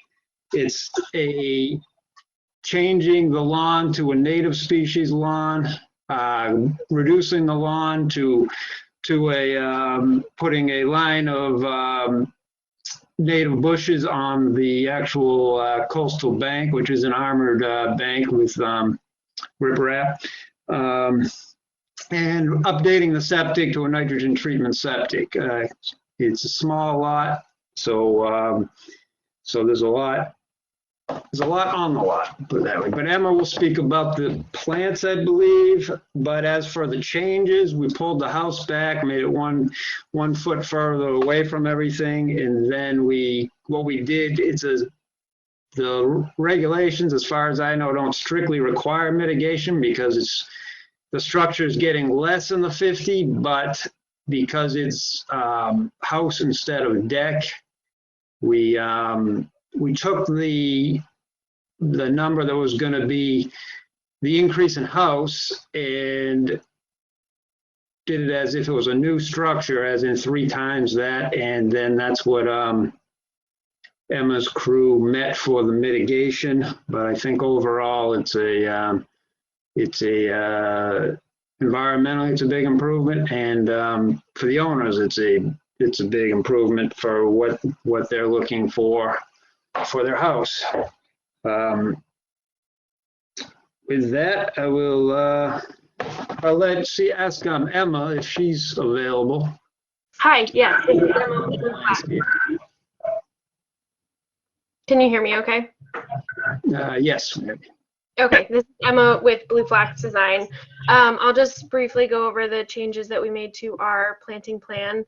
So we increased the mitigation planting area from 450 square feet to 745 square feet of native planting. We've increased the number of shrubs that are being planted in that area, and we've diversified by increasing the number of species that are proposed. We're including northern bayberry, beach plum, and viburnum. And we've also reduced the number of stepping stones that we're extending into the 50-foot buffer. So those were the changes that we made to our plan, including updating our plans with the revised site plan from Moran Engineering. We also received a couple of comments from staff about recommending that we substitute the viburnum. We do believe that the viburnum will do well here. It's drought and salt tolerant. But if the commission is concerned about it, we can switch it out for bayberry. We'll leave that up to you, but we do feel that it's an appropriate species for this area. And happy to answer any questions. One thing I'd want to add is that we did add there was a comment from one of the commissioners about adding the actual area of the stepping stones. So the owners actually designed what they wanted definite for stepping stones, and we put that 50 square feet in or whatever it was, and it just goes to access the shed and the rinsing station. But those are shown on the plan, and that's added into the numbers this time, which wasn't on the original plan. So I think we have a pretty well put together proposal. Thanks. All right, thank you. Amy, do you have summary comments for us? Real quick, so additional 203 square feet of house in the 0 to 50, offset by 745 square feet of mitigation planting, which is in the way of lawn reduction. So it really is true mitigation in my mind. And I have no issue with keeping the viburnum. I'll probably put a condition in there that if they don't survive after a season or two, that they should be replaced by bayberry or beach plum. I mean, they are a great native. I just typically don't see them, you know, on a very exposed coastal bank, and that was my comment. We obviously want whatever, you know, to you to be happy with what you pick as well as it to survive. So we can, I'm okay with the viburnum. We'll condition that if it doesn't do well, we would condition it has to be replaced by a different species. I do think there'll be a net benefit to the resource. You're eliminating lawn. We'll put the condition on there about no fertilizers and other chemicals. I think this will, and so it is a coastal bank, so the performance standards are under the Act are storm damage prevention and flood control. And I don't see how this project is going to have any adverse impact to those standards. So with your changes you made, I would recommend approval. All right, thank you, Amy. Let's get comments and questions from the commissioners, starting with John. Yeah, just one small clarification. I'm just comparing the previous plan with this plan, and it looks like you moved some of the stepping stones. Do I have that right? The ones on the western side of the house, they're only coming around from the driveway to what looks like a back door, and then nothing going around to the front of the house. Is that correct? To the water. That's correct. The original was just put on quick by the architect or the landscape architect without Joe and Kathy looking at what they needed access to. So what they need access to is that rinsing station and shed, and so that's where and there's a side door there. So they need access to there, and the rest can just be grass. It's fine. So they because it became an issue, they had to actually think about exactly what they need. I believe this is how it worked, Joe. Is that correct? They actually, you know, they put thought into where they actually needed steps because the property is, you know, is such a small property. I guess every step does count towards site coverage or something like this and alters it. So it was just them putting thought into exactly where they needed steps. Where originally they did a standard drawing of. Or the landscape architect did a standard drawing of where normally you would see a line of steps. Yep, that's correct. Yeah. Okay, well, I don't have any further comments. It looks like you've done everything you can here pretty much. So thank you. All right, thanks. Ernie. Yeah, I think at the last meeting I was probably a big opponent to increasing the size of the house within the 50 and replacing the deck with the house. But Dan, you mentioned something that was pretty much music to my ears. So the proposed septic system, you're going to put in an IA system? Correct. It was spurred on by the health director saying that she was going to start requesting that through the Board of Health when there were increases in houses on the small lots next to wetlands. So she said she was going to recommend that. So then the owners agreed to it, and it's part of the design at this point in time. Yes. Wonderful. Do you know what kind of a system you're going to put in?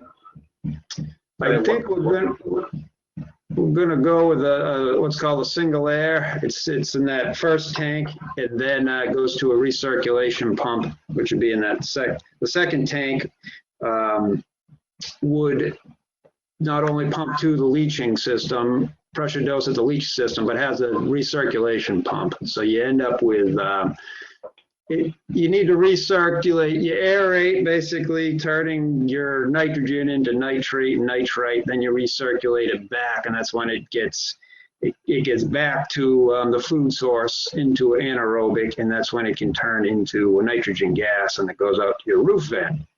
Okay. They work better than not having a system. Of course, when you connect, the problem with putting these systems on single houses, and again, it does work much better than having no nitrogen treatment. everybody is what's the flow? So if you have someone that just comes down on weekends, then your bacteria takes a little while to ramp up. But if you have it, and I think in this case, the Reeses are going to use this house on a regularly, at least from spring till fall, where it would work well. But if you have just a weekend house, sometimes it's not worth the electricity you're pumping into it. In this case, it should work. Are you comfortable that's the best system for this lot? I think so, yes, size-wise. I think the important part, and what we didn't used to do, when the systems were first coming out and they were trying to sell a lot of them, you didn't have the recirculation. So you try to do everything in one tank and then go straight to your leaching. That's when there were problems. In this case, when you recirculate back, you can put it on and there'll be a licensed manager of the system and they'll have to, through the Board of Health, they'll have to produce, they'll measure the numbers, and then they'll figure out the best recirculation rates to hit the best numbers they can. But I think so. Is this one of the systems that would require regular maintenance? Yes. Any of these systems has a regular person checking on it, at least twice a year. It might even be every 4 times a year. Okay. All right. Good. Yeah. With the increased mitigation that you proposed here and the addition of that new septic system, I'm fine with what's been proposed here. I appreciate your efforts on this. Great, nice.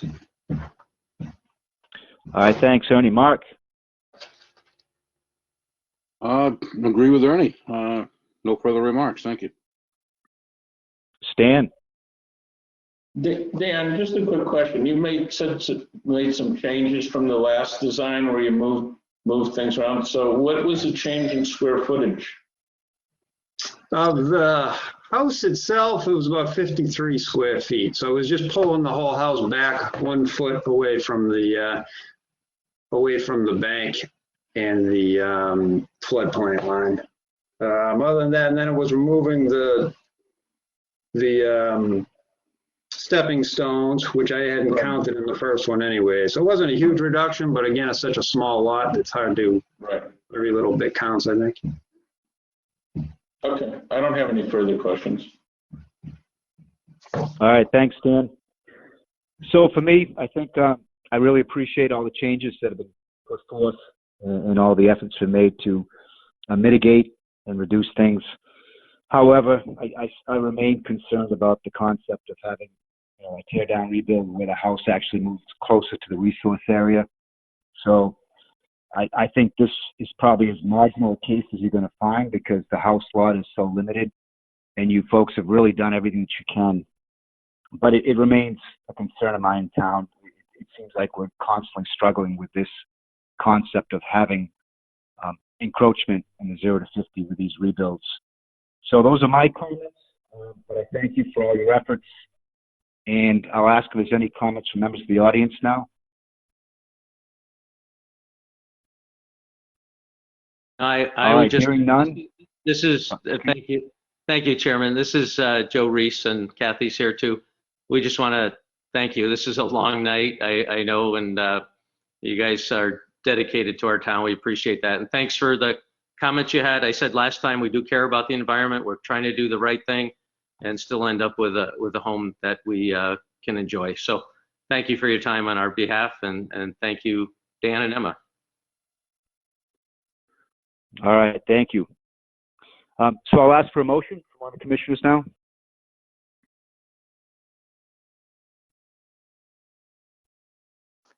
I'll move to approve the notice of intent for Eastern Avenue. Have a second, please. I'll second that. All right, seconded by Ernie. All those in favor say aye. Those opposed say nay. Starting with John. John Ketchum, aye. Ernie. Aye. Mark. Aye. Stan. Nay. Okay, and myself, Brad Chase, nay. So the motion carries 3-2. So thank you all. Great, thank you, and we do appreciate the service you're doing for the town. Have a good night. Thank you. All right, thank you, the same. Okay, next on the agenda, which I've replaced in a big stack of papers. Give me just 1 second to find it. Okay. We have a notice of intent for 41 Sequatum Road, map 101, parcel S5-2, to reconstruct elevated timber stairway, repair patio and wall, repair boat, house and shed, install a kayak rack, and replace the existing seasonal dock with a new seasonal dock. Do we have a representative here tonight? Yes, sir, Mr. Chairman. This is John O'Reilly. All right, good to see you again after a very busy previous meeting. Yes. We were here a few weeks ago. The commission did not, we eliminated the kayak rack from the project, and we went back and redesigned the at-grade steps to replace them in kind with either concrete or stone. It's probably going to be stone. And then at the end of at the bottom of the at-grade steps, we had talked about a little bit of an elevated platform that would allow people to traverse over the bottom of slope to get to an area closer to the boathouse. So that's basically what we have done, and I've updated the plans accordingly. The other item that came up last time was the Harbor Masters and the Waterways Committee. I did have a chance to talk to the Harbor Master. Even though there is a dock on the property, because we are reconfiguring it, the Waterways does want to have some input. Unfortunately, I will not be able to be heard until April 21st is their next meeting. So in talking with Amy and knowing the board's policy, we're not going to reach a decision tonight as much as the owners would like that. But I'd be happy to answer any questions on the revised plan, but ultimately would be looking for a continuance, and I am going to ask if the 21st is available. All right, thank you for that. Any new comments for us on this? Sure. So the 21st would be available. It is the same night as Waterways. And I don't foresee an issue with this one, but still it's up to the commission if they want to continue to the same night. Maybe be on Waterways first and then come here. If you do not get the 21st, I would recommend potentially, if the applicant was really interested in getting started on the landside stuff, then, I mean, you could wait the month and vote for it all together, or we could vote on the other portions of the project, the stairs, the rebuild of the patio and the boathouse, and you could potentially amend with the dock later in April or May. But if it's not a huge rush, then it is easier paperwork wise to keep it all together. I'm just suggesting that. So getting back to the project, at the last meeting, myself and the commission suggested that replacing the stairs in the same location in ground was a better idea. Then they're environmentally better for that bank than cutting a new area and doing a raised set of stairs in a new location that potentially could destabilize the very stable bank that you have there. So thank you for doing that. I really have no questions with those changes. I mean, my recommendation will be for approval pending Waterways' outcome on the 21st. We do have room on that. If it was a dock in the river, I wouldn't suggest putting it on the same night because we would want more probably feedback from Waterways. But seeing as how there's a dock there already, it's a slight reconfigure. I would be okay if we were to put you on the 21st as well, just a little bit later in the agenda so you have time to go to Waterways first.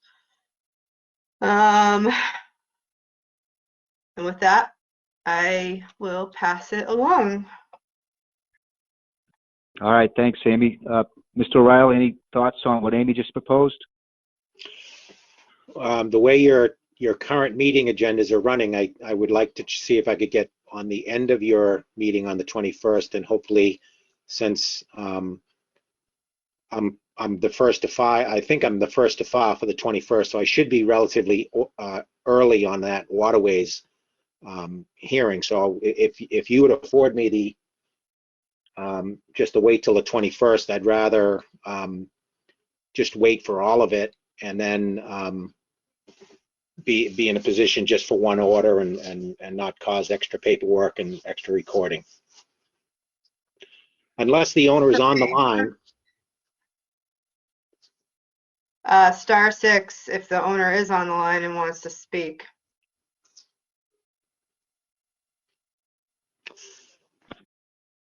Yeah, he jumped in last time and I didn't realize he was on the meeting. So that's what we had talked about with his representative earlier, yesterday actually. So I'm fine with, if the commission's willing, to go to the 21st and towards the end of your agenda.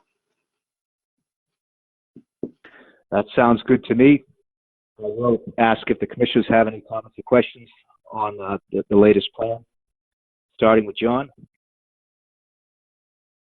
Yeah, my only question is, one of the things we saw when we were down there last time was the boat lift, which was up on the beach. Have you addressed what the storage is going to be for that boat ramp? Because I don't think it can stay on the beach. I mean, the boat lift.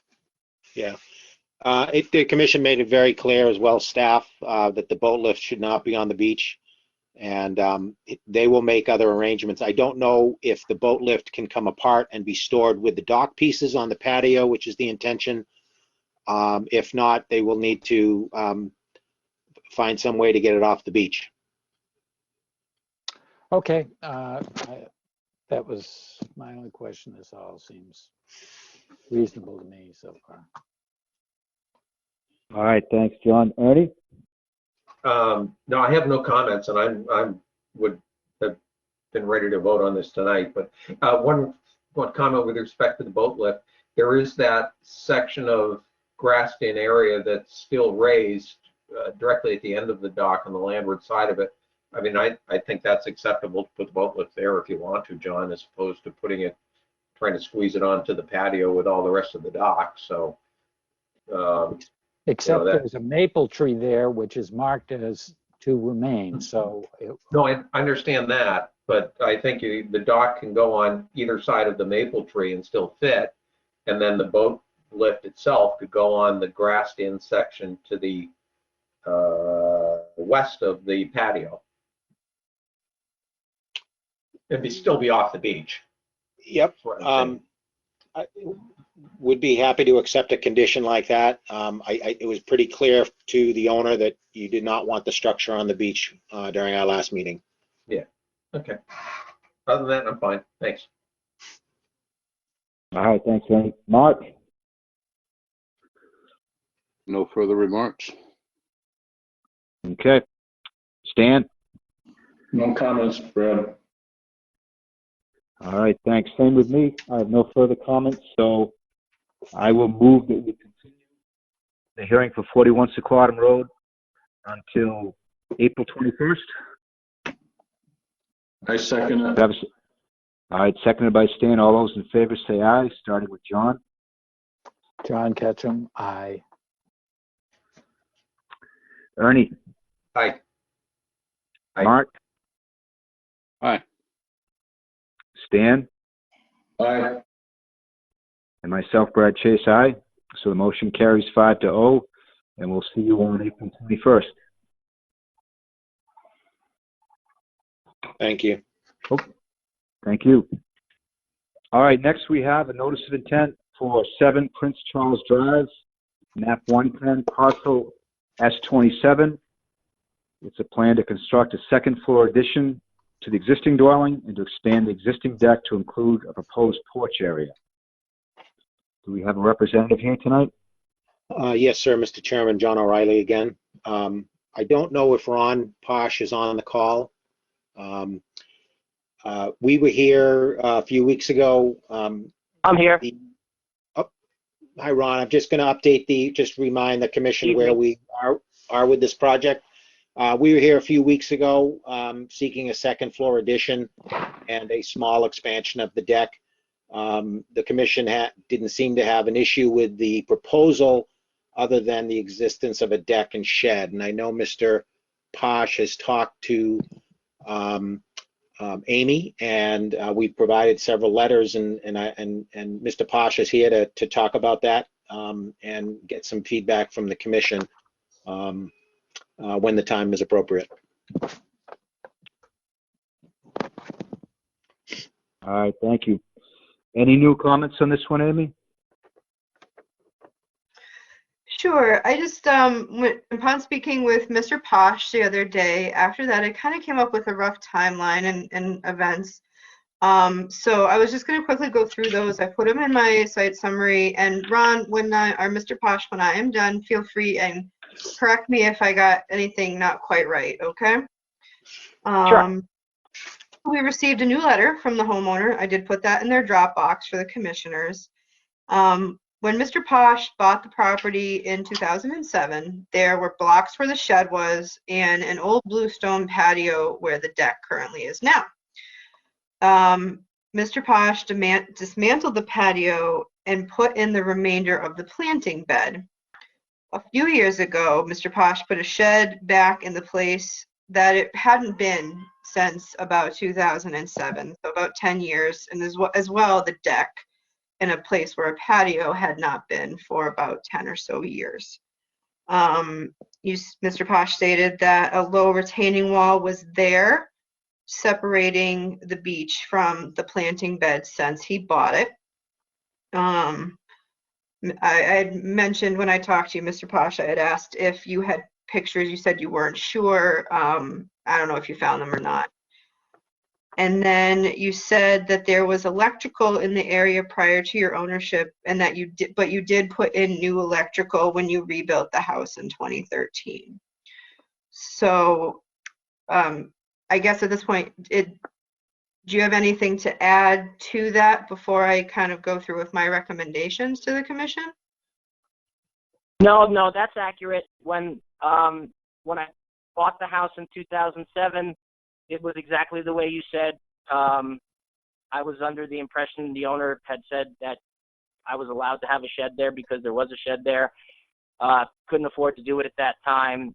The patio had to be pretty much removed in order, because all of the electrical that was back in that area was out of date, didn't have GFIs, didn't meet code. So all of it needed to be replaced to be to code and pass the inspection. So I didn't have enough money to fix the patio at that time. So I just had it, removed, dug up, removed the bluestone. The timbers were all rotten and termite infested and stuff, so didn't want to spread that. And then did everything that we did, and then you're absolutely correct. That area was not touched except for plantings in 2007, not 2013. The house nothing was done outside in 2013. It was all inside work because of water damage.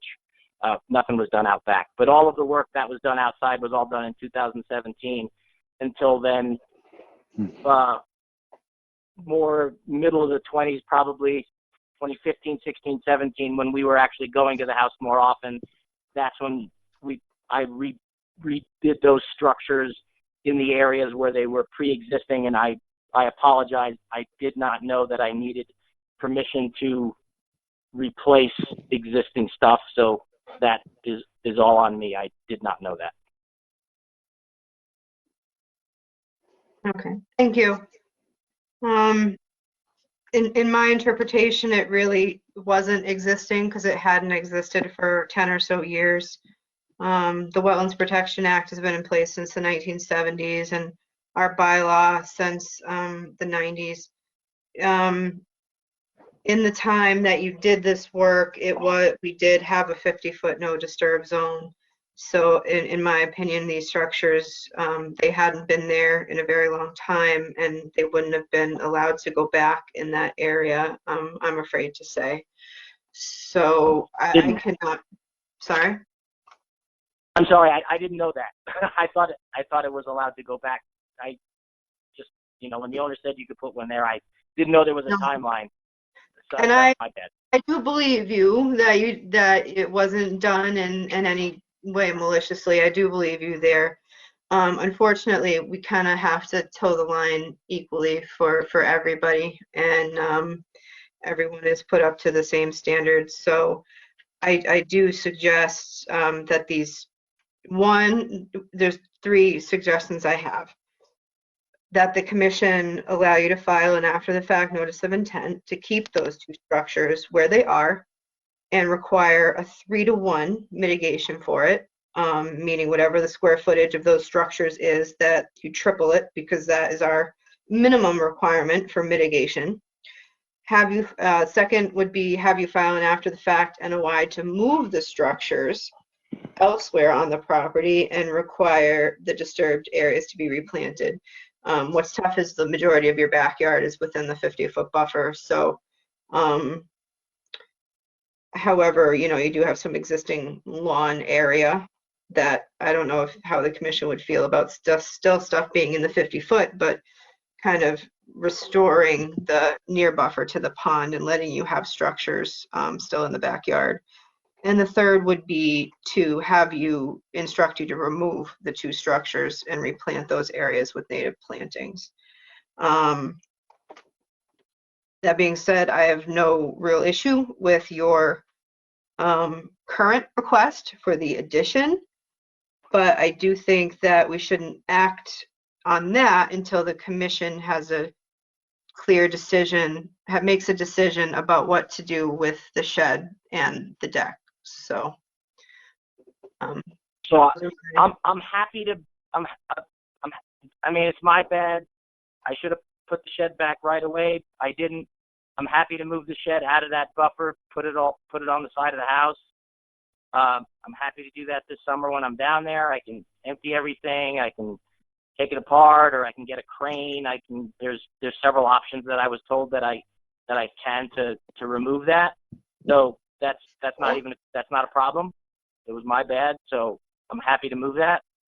I would just ask if the commission would allow the patio what I did there was much better than what was originally there, and it's the only flat place that our elderly handicapped parents can actually get close to the water safely and hang out.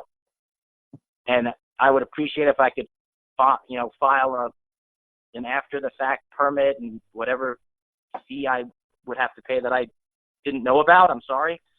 Just if I could leave the patio there, because I never disrupted, and it's the exact same shape, size of what was there when I moved in. It's lifetime. It doesn't impact the environment. It's not chemicals. It's well maintained. And if I could just request to keep that there, and I'll be happy to do whatever else I have to do to do everything. If I could, I'd like to get started building, but I can't physically get down there with my kids in school and everything to take on the chore of moving the shed until the summer when I come down in June. But I will get that all done. Thank you. I appreciate that. Mr. Chairman? Yes. John O'Reilly here. One of the things that I would just like to say is, and I in remembering what some of the commission members said the last time about not trying to separate these 2 items, I think that you've heard from Mr. Posh, and if the commission does have a comfort level with the proposed second floor addition, one of the conditions that they could put on it is that within a certain time frame, a notice, either an after the fact or a notice of intent, however you want to phrase it, be filed to address the deck and shed. And then that way, there's a check and balance on the property. I would agree with that. Just thought I'd say that Okay. and put that on the table, sir. That's a good suggestion. All right, well, let's hear from the commission, see how they feel. John? Yeah, well, I'm leaning towards agreeing with Amy's option number 3 at this point. I think we have to hold the line here. That's my view. And I'm a little concerned that the owner says he won't be able to get to moving the shed until this summer sometime. No, I'll sure get it done in June. Excuse me. I will get it moved in June when I can come down there. Absolutely. The shed will be gone in June 100%. By June 30th. Okay, I'm expressing my concern that it's not going to be done immediately. That's all. You don't need to respond to that. I'm just expressing my concern. All right, thanks, John. Ernie? Yeah, looking at the impact that a bluestone patio would have versus the patio that's there now, I do believe that the current one is less impactful than what was there previously. One question, Mr. Posh, when is your construction starting on the second story? As soon as I can get a permit, my builder's ready to go. We were hoping to have it done before the summer. Obviously, that won't fit that time frame, but he's ready to start construction as soon as I'm permitted to do it. So hopefully in the next month or so is start. That would really make my wife very happy. Yes. All right. Well, that being the case, I would be in favor of allowing you to keep the patio that's currently there, because I do believe that it did replace an existing structure. It's less impactful than the bluestone would have been, and I'm sort of moved by that argument. But I do believe the shed has to be moved more quickly than June. So if your contractors are going to be there in the next month or so, then I would suggest you maybe could have them move the shed for you, put it somewhere else where the boat is or anywhere else on the property outside of our resource area. So that would be my recommendation.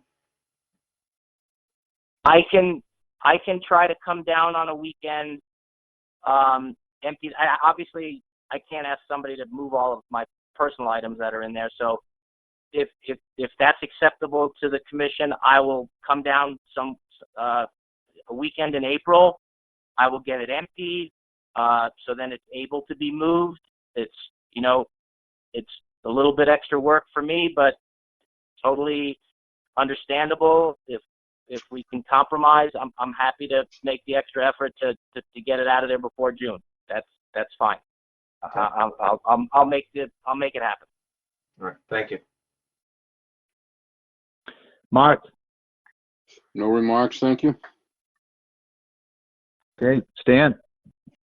Amy, just to clarify, what's the difference between 2 and 3 in the options? I'm confused on, they're both talking about moving the structures. So what's the difference between doing the NOI versus the enforcement order?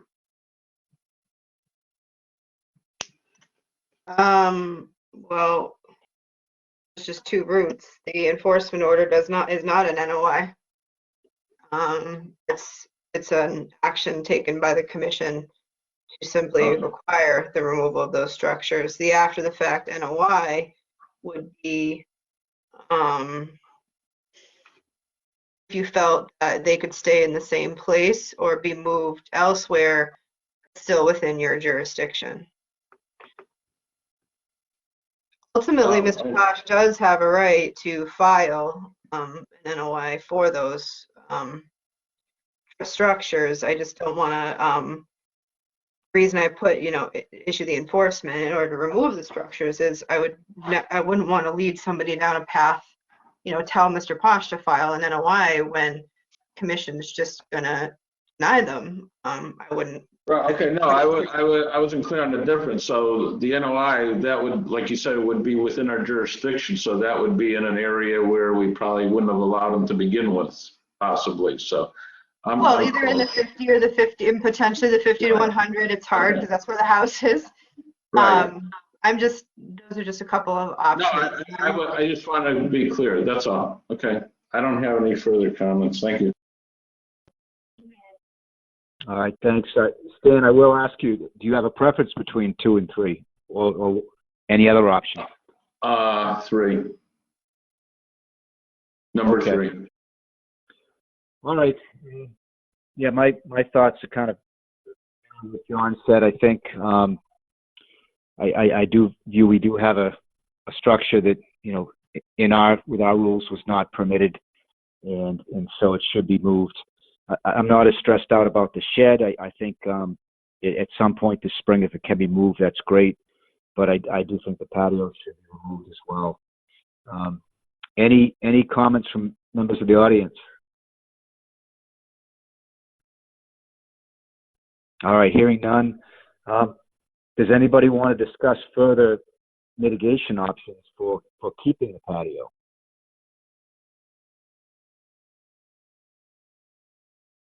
If I may, the majority of kind of the shorefront there is either kind of low planting beds. I do see the potential for some mitigation to really benefit the nearshore habitat here. I'm not saying you should necessarily go for the patio, yes or no, but I do see that this property has the room for doing some mitigation plantings that would create more of a natural buffer across more of it than existing. I mean, I mitigated the entire front yard when the septic had to go in. I also did all those plantings in that whole island in the backyard.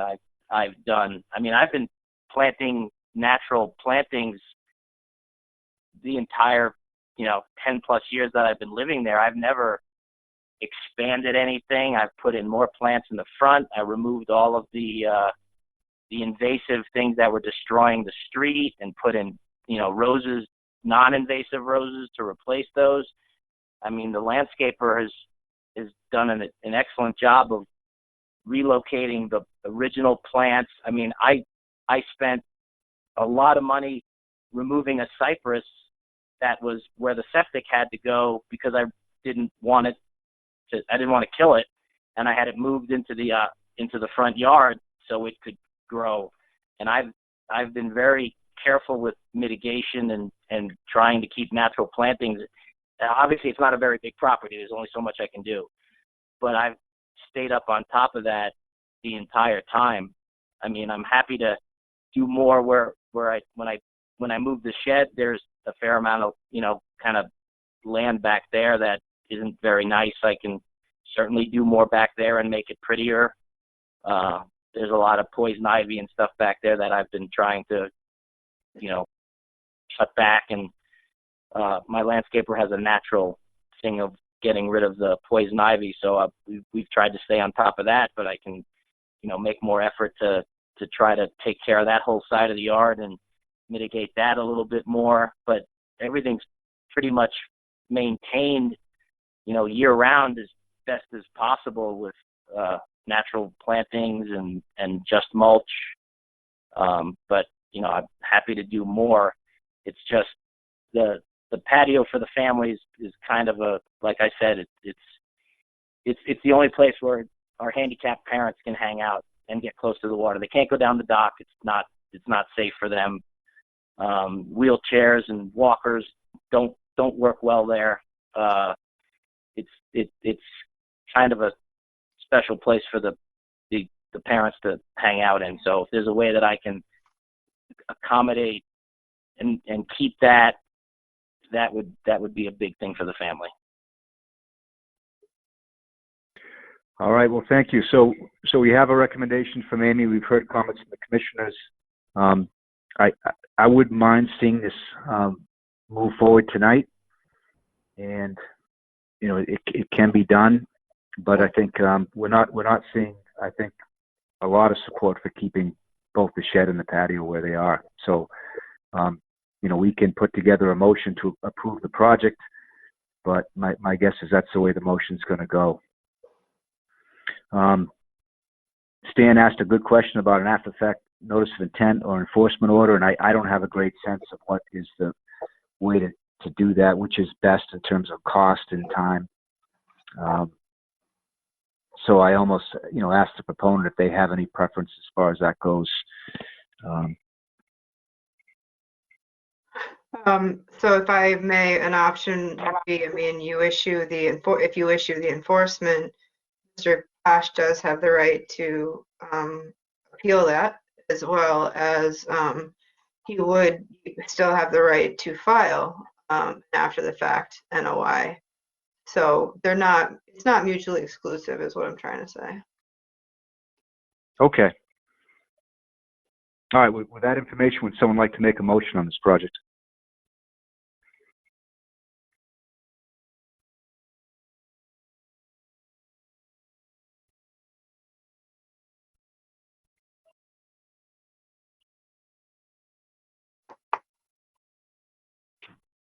Brad, I can make a motion, but it would be to issue an enforcement order to remove the shed and require that Mr. Pash to file an after the fact notice of intent to keep the patio and require 3-to-1 mitigation for it.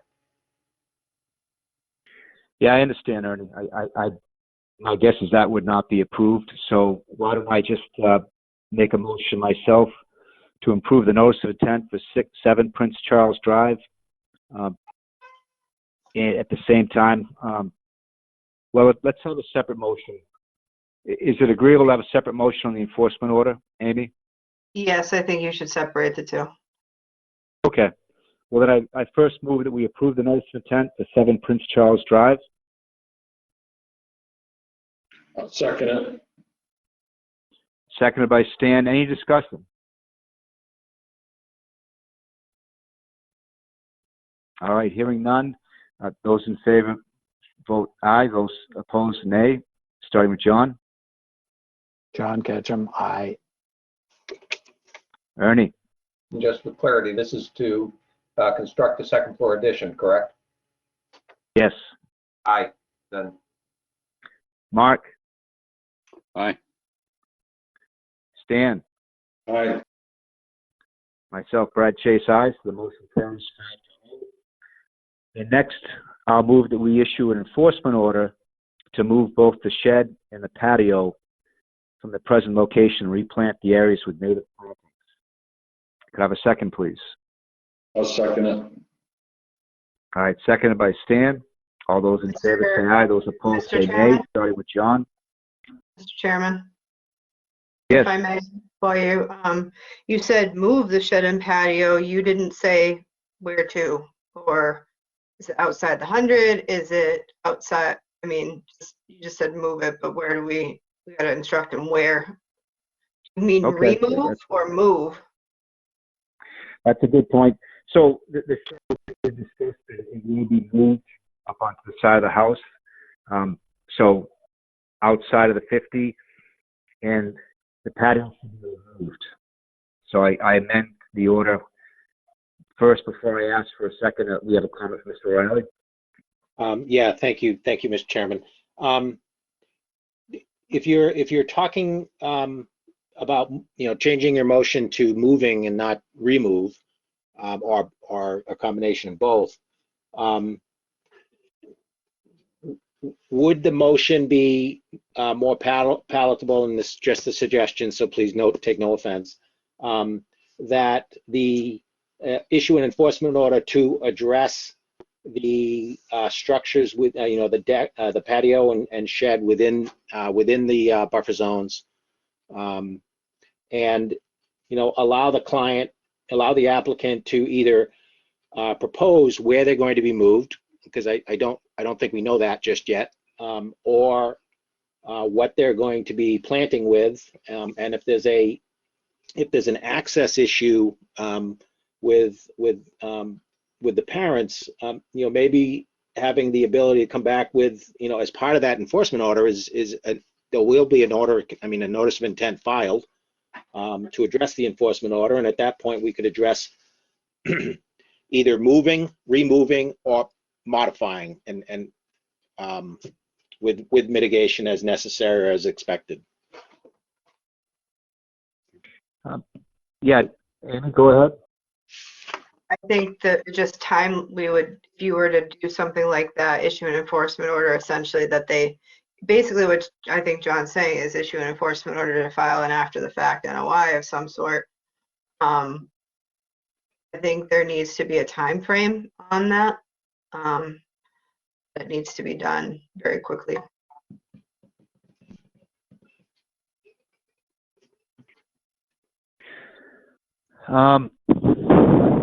Excuse yeah, me. for the shed, you know, I don't mind having, you know, a couple months. For the patio, you know, can that all happen in a couple months? It probably should be a similar time frame. Excuse me, Brad, this is Stan. Yes, Dan. That goes back to why I was questioning the difference between 2 and 3. 3 was actually to remove the structures as opposed to relocating them within our jurisdiction. That was the clarification Amy was explained to me, the way I understood it.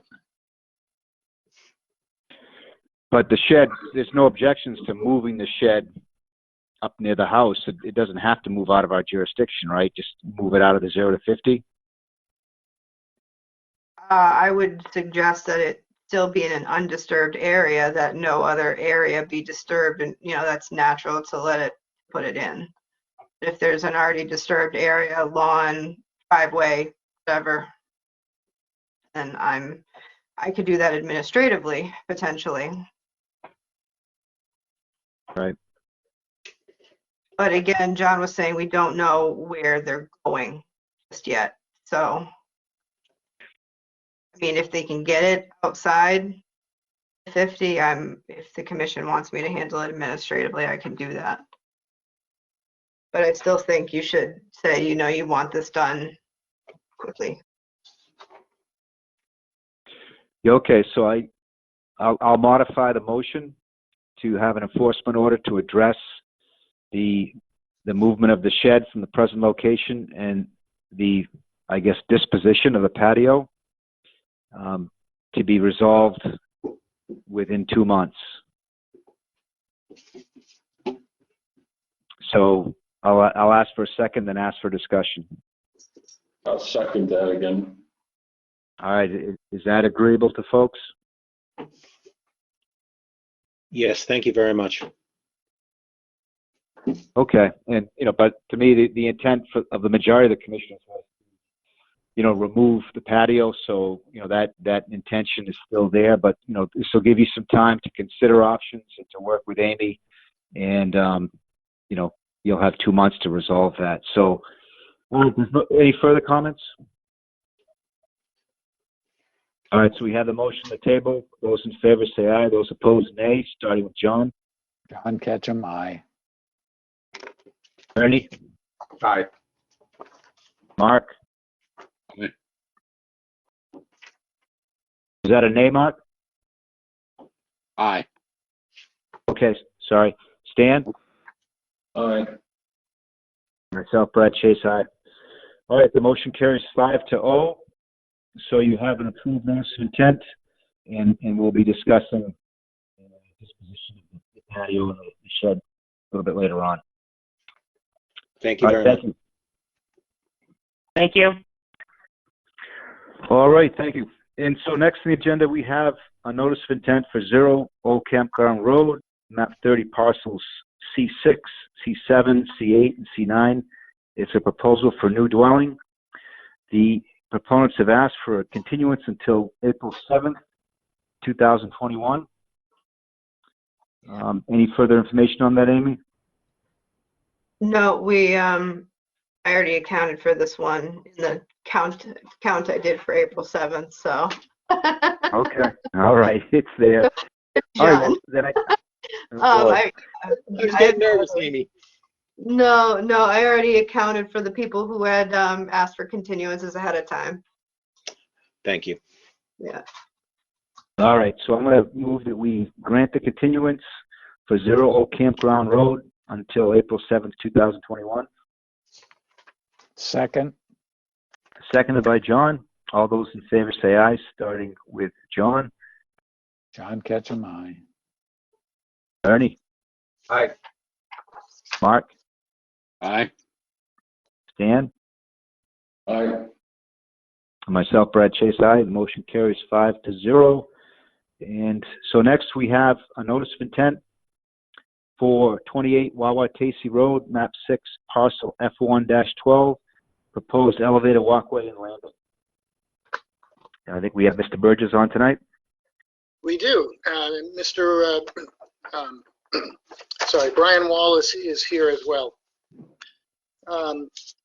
Okay, so first, I do want to thank the Commission for allowing the project to move forward the way that we're doing it. I do applaud that action in the spirit of cooperation. So I want you to know how much I appreciate that, and the applicants as well. Okay, so when we had a chance to look at the project even more, I wrote a letter here to tell you what we changed in addition to all the other changes we've made. I shortened it another 7 feet so that now the landing is close to the edge of the peat, so it didn't stick out on the beach that much. But the real reason I did that was because I was able to adjust the pile span, so now there's only 2 piles in the marsh, a mere 1.8 square feet of pilings in the marsh. And to supplement that, we have 100 square feet of mitigation proposed on the north side there. And if you've been out to the site, that's a perfect peat ledge, if you will, that would be encapsulated by 1 row of fiber rolls and then the marsh pillows, similar to other projects, with all biodegradable materials, oak stakes, twine, coir netting, and natural plantings. And there's details included for that. So you're going to have a net gain of 98 square feet for marsh on the site. And even if there was only a 50% survival rate, we still have 27 times mitigation for the pilings in the marsh. Obviously, the main proponent of the project was to protect the salt marsh. A path through the marsh would occupy a 2-foot wide path through the marsh would occupy 120 square feet of marsh that would get damaged. So obviously the proponent of the project is to protect the marsh and do it in an environmentally responsible way. So the big change was the spacing and the landing location. I changed the height so that it matches your proposed bylaws. So it is 1.5 to 1 to the decking. The existing bylaw is only 1 to 1 to the decking. We also narrowed the walkway by 6 inches, so it's only 3.5 feet wide. Between shortening this walkway a total of 35 feet shorter, which is absolutely significant, we've freed up 157 square feet of nothing from the original structure. So this project's been reduced, immensely from the beginning of the filing process. In addition, the framing detail is shown with two 2x12s. There is an alternate structurally that can be used for 4x8s instead, or 4x10s, sorry, and that frees up another 2 inches of clearance under the structural member. Not necessarily required, but that is another way to gain even more clearance underneath, even though it still meets the new bylaw, proposed bylaw. So we made it narrower, we made it shorter again, changed the pilings so there's only two, and the marsh mitigation. And then the path. So we had talked about this, so I just put it formally on the plan. The north shell path, the shells would be removed, the path would be allowed to naturalize, and either a combination of the existing plantings that are in front of where a new path would be, a straight path instead of an angled one, we would take those plantings out and transplant them on the other side to continue that vegetated buffer and close it off completely. And if it takes additional plants to do that, that's not an issue at all. So the idea when we're all done here is you'll have a straight path, no shells, more vegetation of a buffer, and the most minimal, probably the most minimal structure I can put there. I can't really make it any shorter, or I'd be on the peat edge. We have requested a variance from the bylaw regarding water-dependent structures in a shellfish area. I do want to note that there were no shellfish found in the area of where we want to put the landing, and from the landing forward or seaward, it's just regular pedestrian traffic. This is only for launching kayaks and paddle boards. If you need to condition it to say that no watercraft of any sort is allowed to be tied to the landing, absolutely not a problem. The applicants are not boaters, they're paddlers. I think that sums up, given a late night, that sums up the changes that we've made. I would like you to look back and see where we started and where we've come with this, because I think it's important. 35 feet less structure is significant, and I'm glad that we're at this point. So with that, I'll open to questions.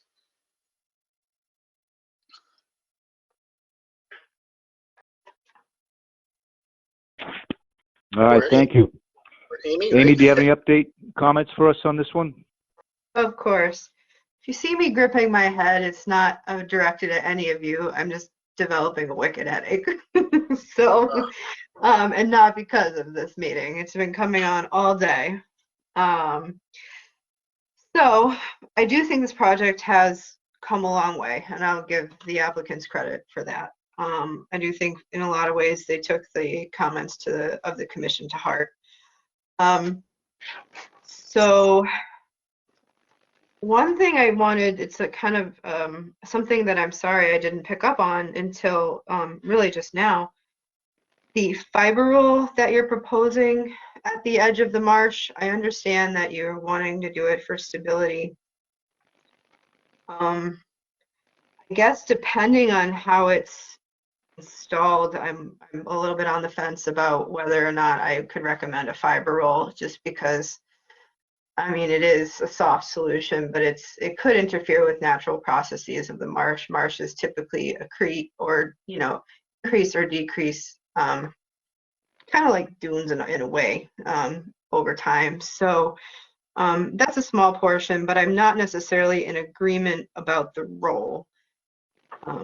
But that's a part of the project, comparatively we can discuss. I don't think that makes or breaks things necessarily. So we can change that. Yeah, so I just wanted to bring it up because I had overlooked it before. I see what you're trying to do there, but again, I'm not sure if I'm in favor of that. So going on. So this is a difficult project, and it is for an elevated walkway and landing. Also, prior to this meeting, I had suggested to Mr. Burgess and told him not to make a change to a plan, that we could discuss it tonight, that if the commission were to approve, I would suggest that the landing be actually a little bit farther out and not right on the peat edge, because I do think people could inadvertently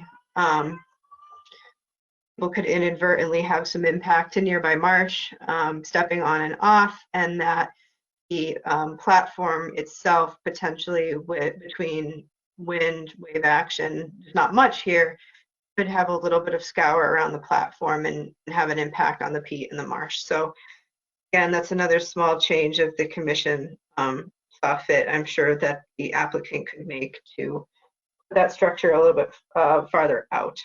Mhm. And so this project, as Mr. Burgess said, there's no shellfish right where the landing is, but there were a number of shellfish found in the survey all around that area. This would be a new structure, permanent structure and habitat. You are willing to plant 100 square feet of new marsh. You know, we may not get 100 square feet of, it may not fully take, but I think we can all agree that we'll probably see some net benefit to that. And that your salt marsh potential loss, besides the pilings, would be minimized by your exceeding our performance standards that we currently have for height and spacing, essentially, for light. So let me think here. Sorry, I'm going through all of my notes. So while I do see that this potential structure could have some small impacts, I think when you look at our regulations and look at the standards that we have and what they're proposing, I think that they've exceeded our standards in many ways. And you've shown you can minimize. Let's see, you're willing to provide some mitigation. I will add in here that even though it's not a dock, it is a water dependent structure that goes into shellfish habitat, and I would potentially be interested in, if it was to be approved, adding some shellfish mitigation to the project as mitigation. And it's hard to say what the impact would be if you didn't have a structure and you wanted to, you know, they were walking daily during growing season through the marsh. It's kind of hard to say what that impact to salt marsh cumulatively would be. So all that being said, I would recommend approval of the project. And to reiterate Amy's concerns, her and I had emailed back and forth about that. I can, in fact, push the landing out at least 2 feet without without adding another pile or endangering the structural spans. You know, I can go roughly 23 feet on a span. And what was the other one? Oh, the fiber rolls. So that's roughly the same detail that Wilkinson uses. He rims his installation with a fiber roll and then puts the marsh pillows behind it. Because I looked at the plan for Eben and it's on there. So that's why, one of the reasons why I used it. It would be anchored. Everything's anchored with oak stakes and twine and jute. It's all completely natural materials. If you suggest a different kind of envelope to protect the outer edges of the marsh pillows, I'm happy to change it to that. That's not a problem. I kind of followed on Seth's lead on that. We haven't approved. We haven't heard that project yet. Haven't approved that one yet. I would have to look at what we did for a project on a bend in the Herring River. My guess is we had some sort of protection there because the river is obviously a much more dynamic system. It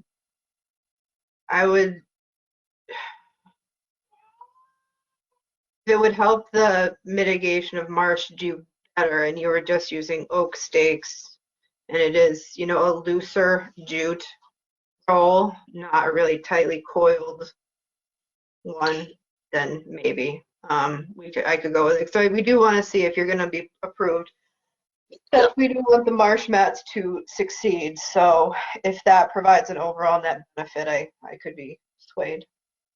Well, you can use a low density fiber roll too. They make them in different densities. So if you get a low density one, it's a lot more squishy and it will biodegrade that much quicker. I agree. And then what was the last point that you were talking about? We talked about pushing the platform and the I thought there was something else. It mentioned Oh. shellfish mitigation potentially. Yeah, I don't think that's, I don't think that's, let's see, I don't think that's unreasonable, but I certainly don't think it needs to be the amount that people have been paying for docks. We're not talking about anywhere near that impact. So something marginally, proportionately less would be fair in my opinion. So thank you. I'll shut up now. All right, let's hear from the commissioners. Starting with John.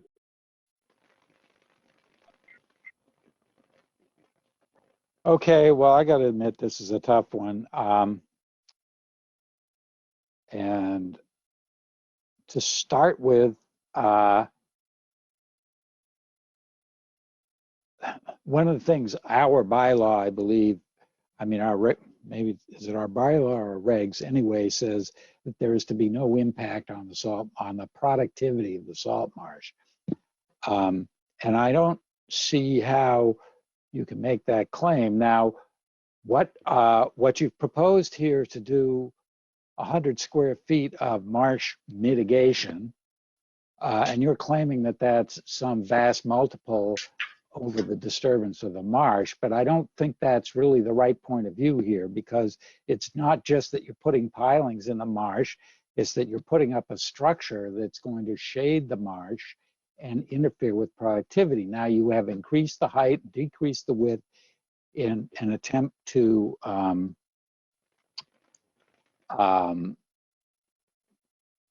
address that issue, but it doesn't completely eliminate the issue. It still will be shading, and it's still not going north-south, it's going east-west.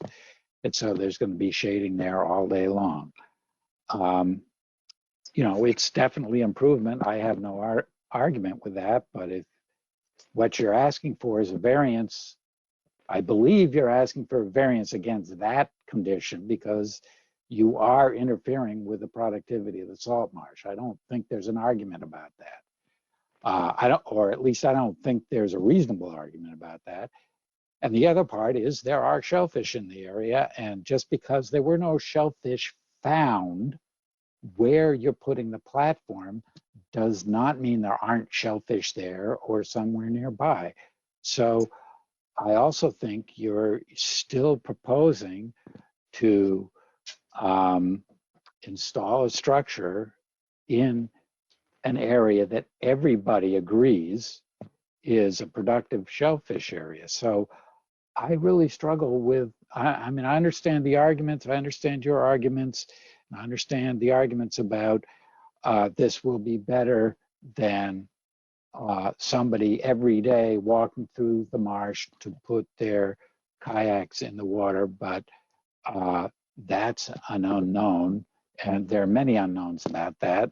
One of which is we have no idea whether they're going to be going through the salt marsh every day, or whether it's like once a week or 3 times a summer. And this is a permanent structure. So I'm really struggling, aside from Amy's arguments, I'm still struggling with how we can actually approve this. Mr. Chairman, this is Brian Wall speaking. Could I respond to Mr. Ketchum, one of Mr. Ketchum's comments? Briefly, please. I will be brief, and I'm going to try to persuade Mr. Ketchum. It seems like he might be on the fence. Mr. Ketchum, with all due respect, the language in the regulation, there's 2 parts to it. One part says that a structure sited in a salt marsh shall not destroy any portion of the salt marsh. And the way that we as the applicant's team are looking at that is, as Mark said, there'll be 1.8 feet of the marsh actually destroyed, supplanted by the piling. And to overcome that, the proposal is to have the 100 square feet of mitigation, which will more than make up for that 1.8 feet. But the second part is what you just said, is it also says, you said no impact on the productivity of salt marsh. And what the regulation actually says is shall not have any adverse impact. And all projects have impacts. And what happens here in the state regulations, there's actually a definition of adverse impact. And you in your bylaw, the town of Harwich has incorporated this definition because the town has not provided a separate definition, and in your bylaw, you incorporate all definitions that are not different under the town's bylaw.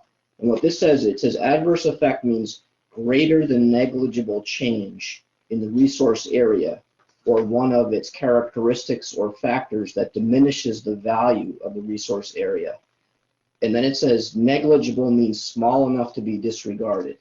And so we do admit and concede that there'll be some impact, but if you look at the totality of the project, it's not an adverse impact because it's getting rid of the human trafficking. As you've noticed, the human walking back and forth, that came out wrong, human trafficking, the foot traffic, crossing back and forth over the salt marsh is going to be eliminated. And in place of it, it's 1.8 feet of piling, 100 square feet of mitigation, and the shading, there may be some shading, but the proposal is to raise the structure up not only to the current regulations, but to the anticipated change. And so with the sun traversing across the sky over the 12-hour or whatever period of time we get sun, I would respectfully submit to you that there's not going to be an adverse effect. There might be a negligible effect, but not an adverse effect. And therefore, we actually submit to you that we comply with this regulation and we don't even need a variance. But if you think that we need a variance, we certainly think we meet that standard of having no adverse effect on the interests of the bylaw. So I just think if we look at the language very carefully, I think this actually meets the regulations. Thank you. Well, I'd just like to respond very briefly, Brad, if that's all right. Sure. Which is, it is up to the applicant to prove to us that these things aren't happening. And I do not believe, Mr. Wall, that your arguments prove to me that there will not be an adverse impact. So that's where I am. All right, thanks, John. Next, we have Ernie. Yeah, I applaud the applicants for the plan that they've come up with. I think it's vastly improved over what we originally saw. So a couple of things with respect to the salt marsh. I think they have constructed or proposed a structure that exceeds what has been proposed as having limited impact on the salt marsh, with the spacing and the height and that sort of thing that's included here, and the width that they've proposed on this. So I think that's a positive. With respect to the landing, 3.5 by 4 feet is, I look at the surface of a desk here, and it's not much more than that. So I think the impact on shellfish habitat is de minimis, particularly if they haven't necessarily found any there. Even if there are, I think any future impact would be de minimis. Offsetting all of that is the proposed mitigation planning that they've given to us for expanding the salt marsh area with the additional plantings. I see little to that's negative about this proposal, and believe me, I look at these things with a very circumspect eye. But I think also, the fact that they will eliminate any walking across the salt marsh, as Brian Wall put it, human trafficking on the salt marsh. But nonetheless, I think it's I'm leaning toward being in favor of this proposal. Thank you, Ernie. All right, thanks, Ernie. Mark. I would reflect on exactly what Ernie just said. Thank you. All right, thanks, Mark. And Stan. I have no additional comments, Brent. All right, thanks, Stan. So for me, I'm still not in favor of this proposal. I think the has done a lot of work to try to make it compatible to our regulations, but I still see impacts to salt marsh that should not allow us to grant a variance. If you think about scouring impacts, they're not negligible. They're not tiny. It's not just the footprint of the piling.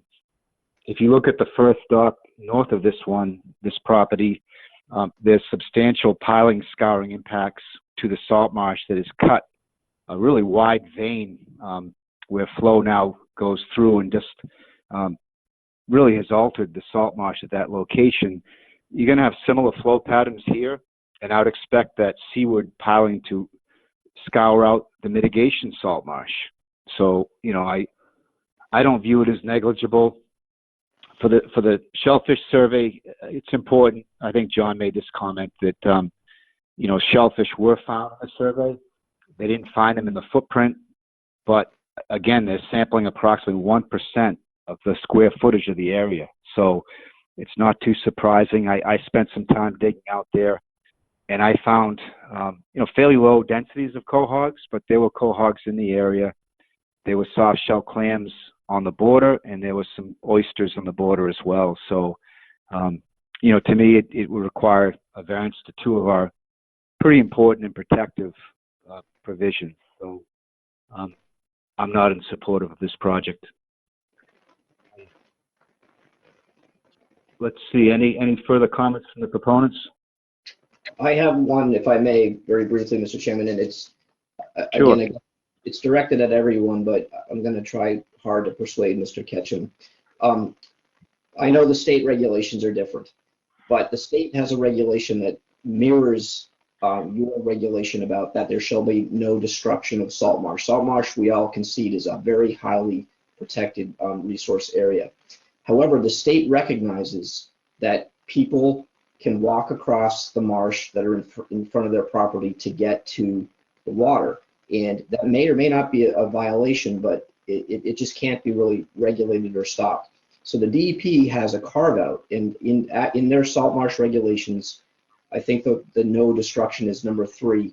Number 4 says the following: notwithstanding the provisions of 3, a small project within a salt marsh, such as an elevated walkway or other structure, which has no adverse effects other than blocking sunlight from the underlying vegetation for a portion of each day, may be permitted if it complies with the other regulations. So my point here is the DEP sees what is happening to the salt marshes and has made a decision that it's in the best overall interest of the environment to allow these elevated walkways, because they're actually better than what's going to happen otherwise. And so, to Mr. Chairman's comments about there might be some other impacts, if we don't do the project, there will be too. I mean, currently, Mr. LeBlanc is a paddle boarder, as Mark Burgess said, and he walks across the salt marsh and clambers down and then puts his paddleboard into the river.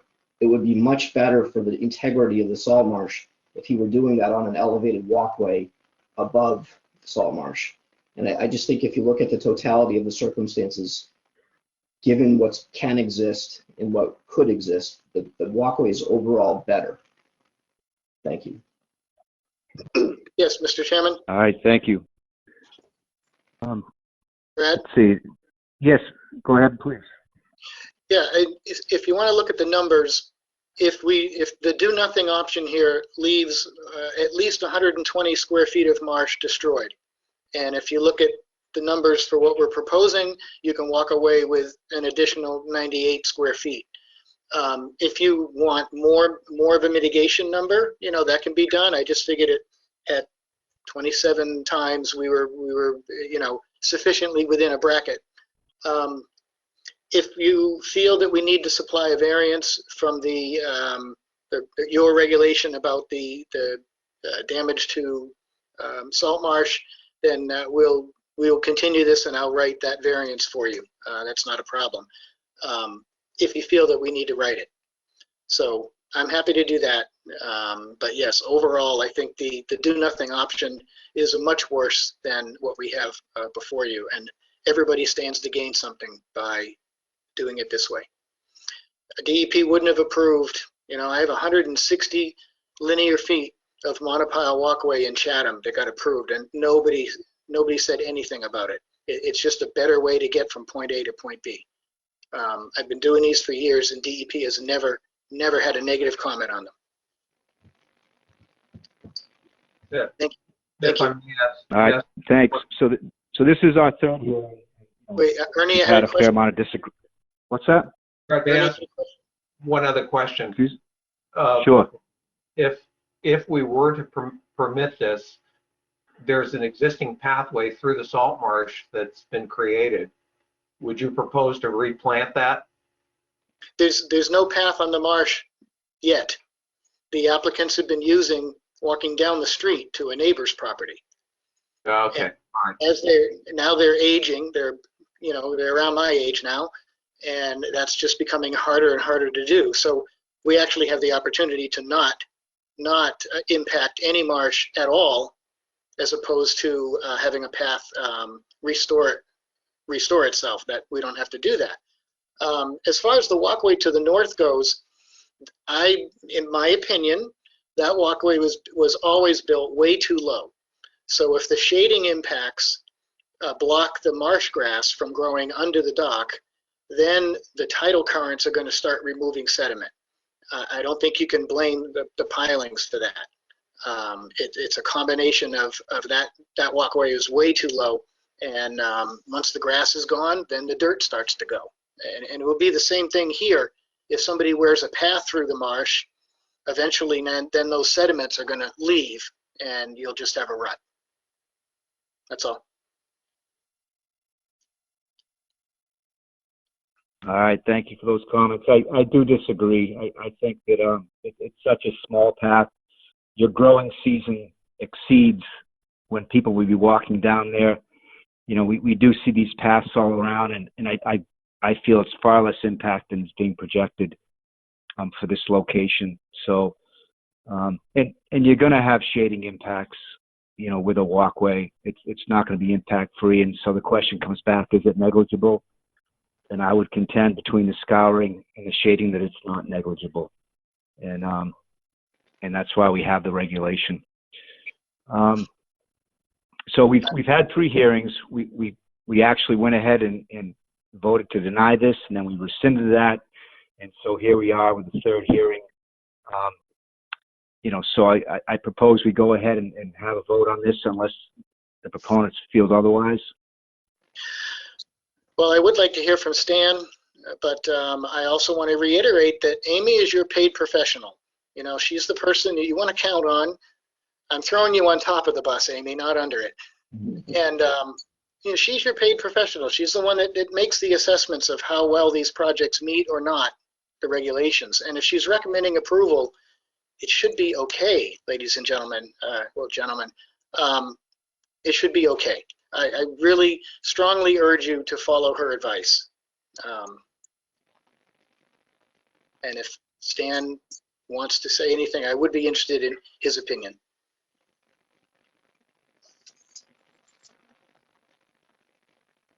That's why I didn't say anything before. Why?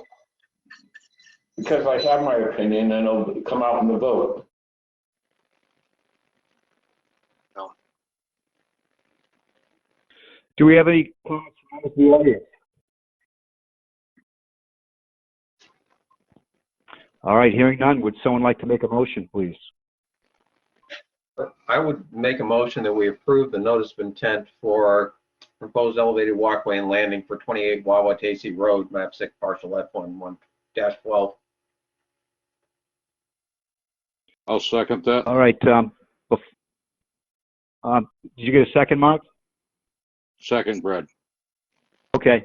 So under discussion, Ernie, would that include a variance to salt marsh impacts? What? I lost you, Brad. I didn't hear what you said. Would that include a variance for salt marsh impacts? Can you be more specific as far as salt marsh impacts? No, I'm sorry. I guess I'm not coming through. I guess I'm asking a question for everybody. Does the proposal presently include a variance for salt marsh impacts? If I may, it's not in the application, but the applicant has made it very clear in this meeting that they're requesting a variance for that. So the motion, I mean, Ernie made the motion. I think it would stand if you wanted to clarify by saying granting a variance for a new structure in shellfish habitat, you could do that. Yeah, so I will I'll add to that motion and say this does include a motion, a variance for salt marsh impact and potential shellfish mitigation to be determined by the conservation administrator, with the provision for offsetting mitigation as proposed in the proposal by the proponents. Okay, that works. Any further discussion?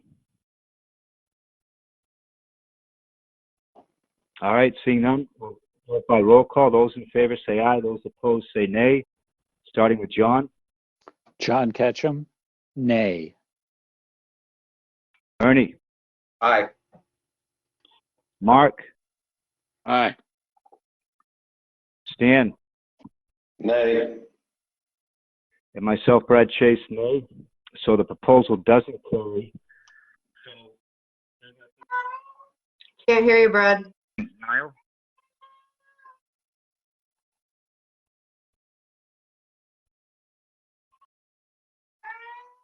Can't hear you.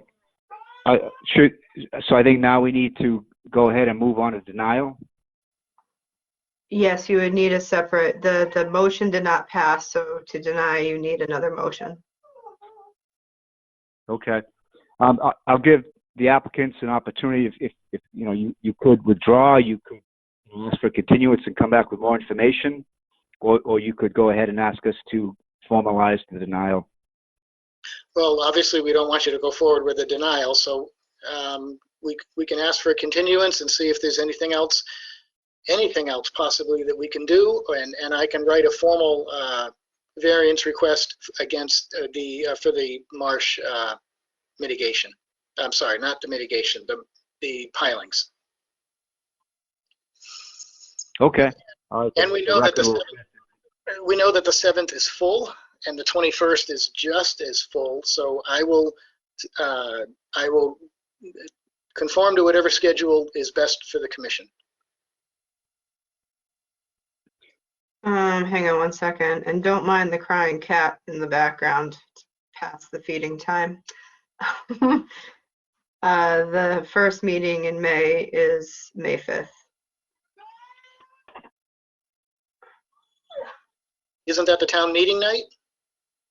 No, we're probably doing it Saturday the 8th. Oh, We're okay. we're doing it daytime at the high school. I mean, the 20, I don't really, we have a few the 21st. So it's either the 21st or the 5th.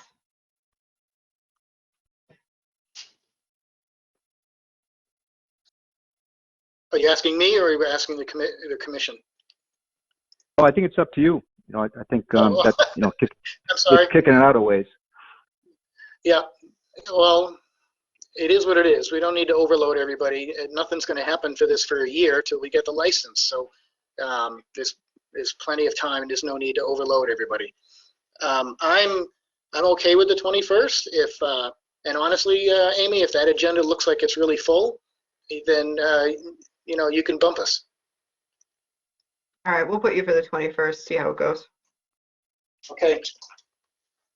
And that's of April? We need a motion to continue to the 21st. Yep. Okay. So I move that we continue the hearing for 28 Wawatesi Road until April 21st. I second it. Seconded by Stan. All those in favor, actually, we'll do a roll call. All those in favor say aye, starting with John. John Ketchum, aye. Ernie. Aye. Mark. Aye. Stan. Aye. And myself, Brad Chase, aye. Okay, we'll see you folks later on. Thank you. Yes, and Brad, I want to thank you for the way that the motions were carried out tonight. That's very respectful of the process for everybody. So I want to thank you for doing that. And I thank everyone. Okay. On kind of a long night. I hope you're all right. Quick. All right. Okay. All right. Thank you. Have a Guinness when this is over. Yeah. All right. Yes, that's right. Boiled dinner's waiting for me. How about a whiskey? Yeah. Well, maybe some Jameson. Amy, do you want to take a break? I know you're not feeling 100%. I could go through the continuances. I don't. Yep, so if you want to just make sure that that one for 4 Braddock is not here, and then continue that one until at least until the 21st. And then they have Okay. you can call out the other continuances. I will note that Mr. Burgess has requested for 30 Harbor Road. Originally, I have it on here for April 7th. They want the 21st. They want the 21st. So if you Okay. don't mind And what, taking care of the continuances, I'm gonna feed the cat and yeah. stretch a Well, little quick bit. question, Amy, on 64 Snow Inn, what date does that continue till? The 7th. The 7th, yay. Okay, all right, then, yep, I'll go through, we got 4 continuances, so I'll go through those and I'm gonna turn my camera off, and when I turn it back on, you'll know I'm back. Okay? okay, all right, thanks, Amy. I'll be a minute. Yep. All right, well, let me ask if there's any representative here for 4 Braddock Street, map 7, parcel F17, proposal on beach maintenance.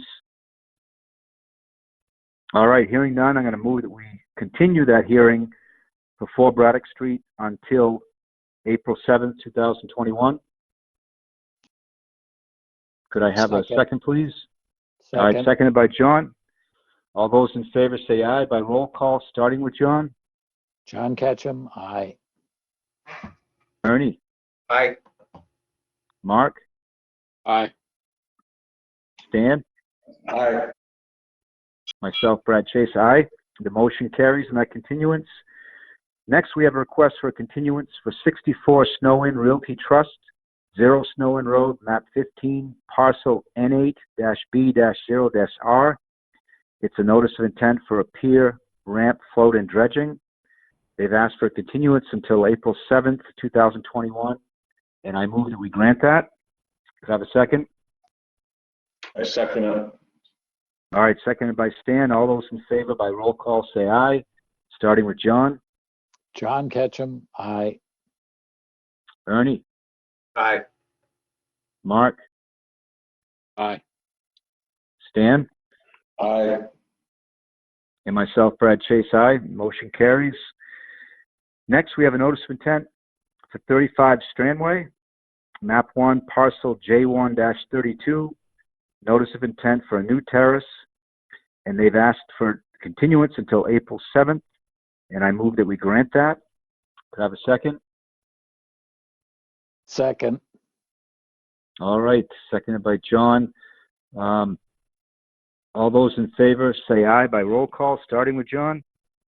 John Ketchum, aye. Ernie. Aye. Mark.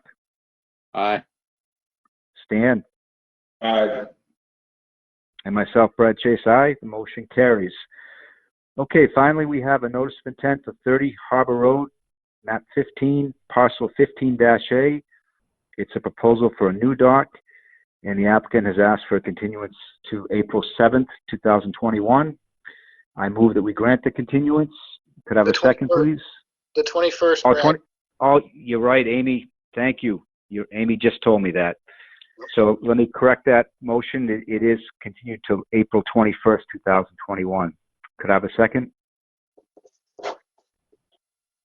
Aye. Seconded by Stan. All those in favor say aye by roll call, starting with John. John Ketchum, aye. Ernie. Aye. Mark. Aye.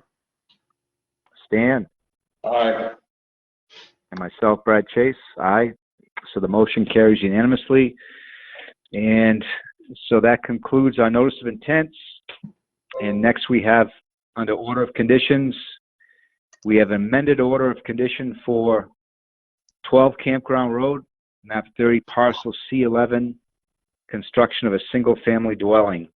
And so I guess we'll get our thoughts together now on if we have any comments waiting for Amy.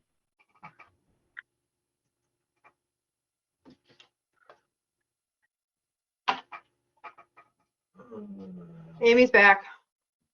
All right, how you feeling? I'm okay. It's just yeah, it's been a long time. Been a long day. I know. I bet. Just preparing for this one. Well, there's Can you just like imagine? there's always a lot of last minute changes. A lot of boards and committees don't accept changes like a week before the meetings. But if we didn't do that and we just punted everything, down the line, if we didn't have it a week ahead of time, I feel like we'd never get anything done. Yeah. So we tend to accept things kind of late in attempts to move some stuff along, but it kind of creates a little havoc. And then especially when we get, prepared for things and then all of a sudden we have a continuance once we did all the preparation for it. Oh boy. But it's Yeah, we had okay. a bunch today. I digress. And now the dog is barking to come in. So, yep, continue to look at the orders and I'll be right back. Okay.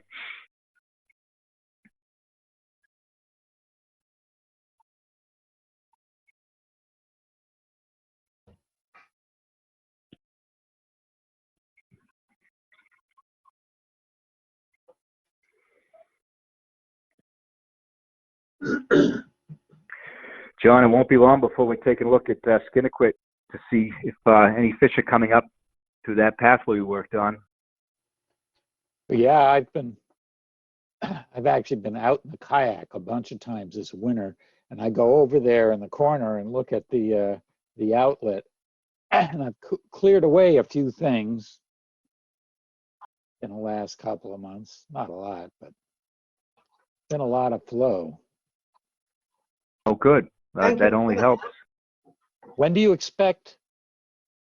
When would be the earliest you would see a fish coming up?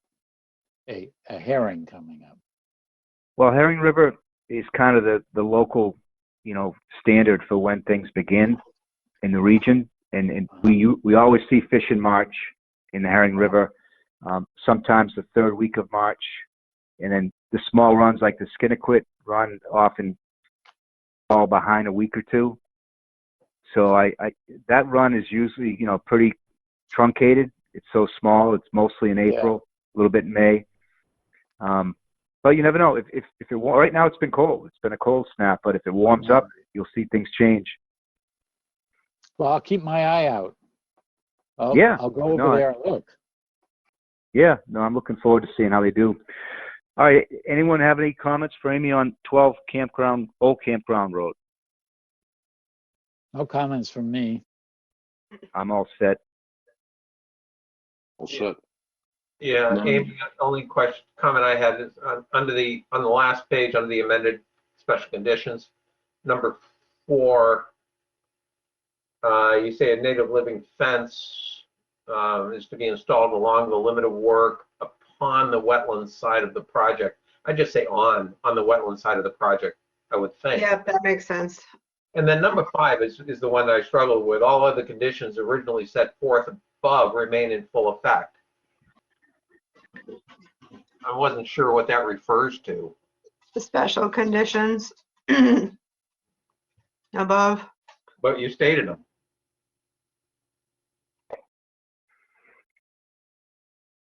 So I'll look back at that. I'll make sure it's not redundant. I'll look back at that.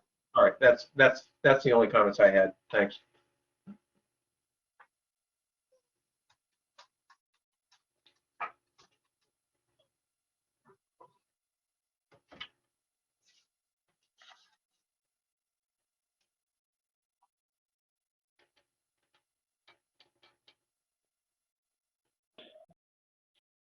I would move to accept. All right. I guess. Mark? Can you hear me now? Yep. I would move to accept the order of conditions for 12 Old Campground Road. Second. All right. Seconded by John. All those in favor by roll call say aye, starting with John. John Ketchum, aye. Ernie? Aye. Mark? Aye. Stan? Aye. Myself, Brad Chase, aye. Motion carries. Next, we have 12 Brook Lane, map 23, parcel XA, order of condition for construction of a single-family dwelling. We'll say originally, I think this one I had two basically the same conditions. I think I fixed that. It was about the survival rate for the mitigation plantings.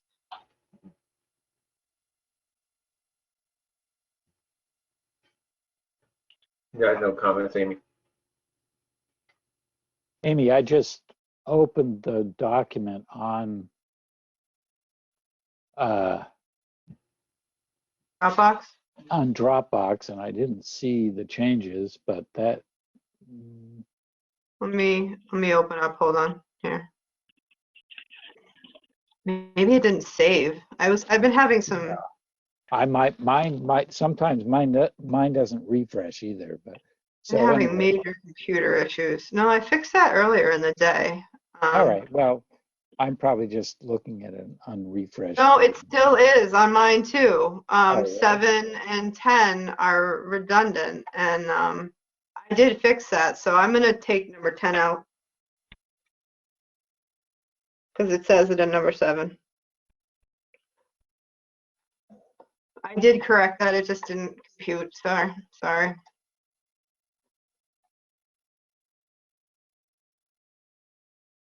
Okay. Well, then I'm going to move that we approve the order of conditions for 12 Bellbrook Lane. Second. All right, seconded by Mark. All those in favor, say aye. Roll call, starting with John. John Ketchum, aye. Ernie, Aye. Mark, Aye. Stan, Aye. and myself, Brad Chase, aye. The motion carries. Next, we have an order of condition for 9 Fiddler's Landing, map 6, parcel A1-9. It was a vegetation management to remove invasive plants and enhance existing native plantings.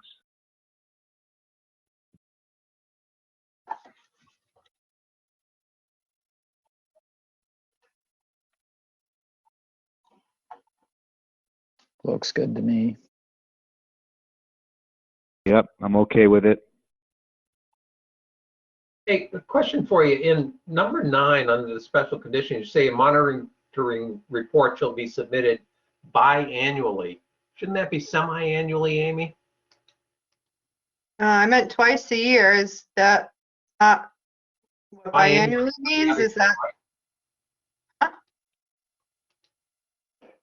I get confused about that too. I actually think I can just say twice annually. Well, so semi-annually would definitely be twice. Is it? I don't even know. Why don't I just say twice to make it? Semi-annual That's would what be I meant, is twice. Yeah, I think it's semi-annually. Right, because biannual, I think, is every 2 years. Okay. I'll change it.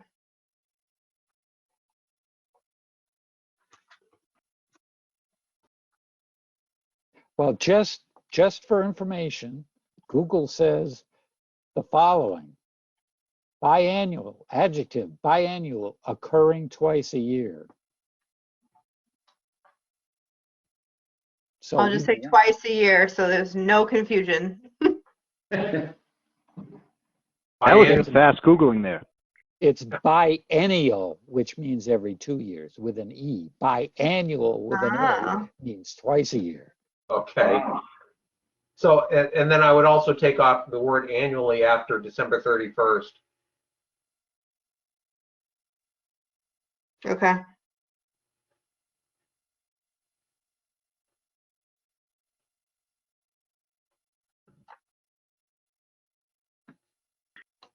If there are no further comments, entertain a motion. I would move to accept the order of conditions for number 9, Fiddler's Landing.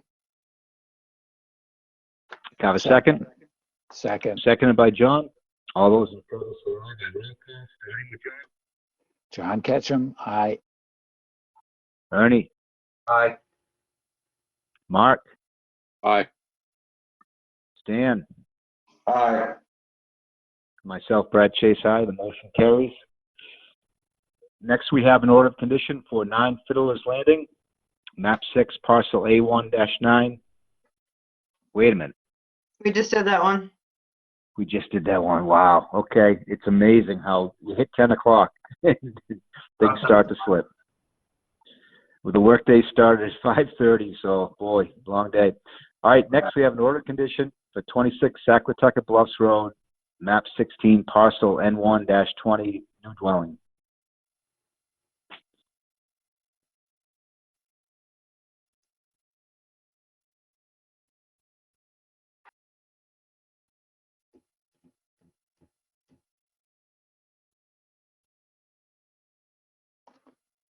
Looks good to me. I have no comments. I'm okay. I have no comments, so we can take a motion. I'll Over. move to approve the order of conditions for 26 Saquatucket Bluffs. Have a second? Second.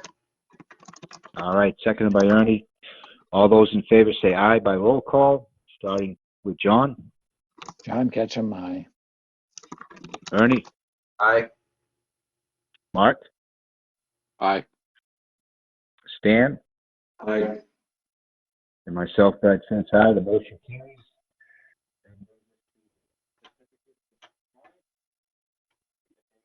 Describe the tree that we have. We missed you. We missed you there, Brad. You cut out again. Oh, I'm sorry. So next we have certificate of compliance, and I'll ask Amy to go through those two for us. Oh, you're muted right now, Amy.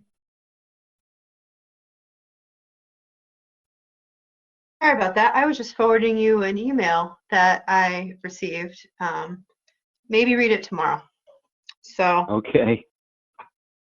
I've already sent it to other appropriate people. So request for certificate of compliance for William Quigley at 20 Punkhorn Road, which was previously known as 20 Seymour Road. This was a notice of intent that had been denied by the Conservation Commission, and it did receive a superseding order by the state, but the work was never done. So, however, they recorded the denial, so they need a cert to clear it off the deed. I would recommend approval of the cert of compliance for work not done under a denial, even though it was denied. That's easy. I'm going to go ahead and move the approved certificate of compliance for 20 Punkhorn Road. You're just trying to lighten the evening, aren't you? A little bit helps. So I would. Did you folks hear my motion? No, I didn't. No. Oh, geez, I don't know if I'm moving my phone around or what. Let me try again. I moved it to approve the certificate of compliance for 20 Punkhorn Road. I'll second it.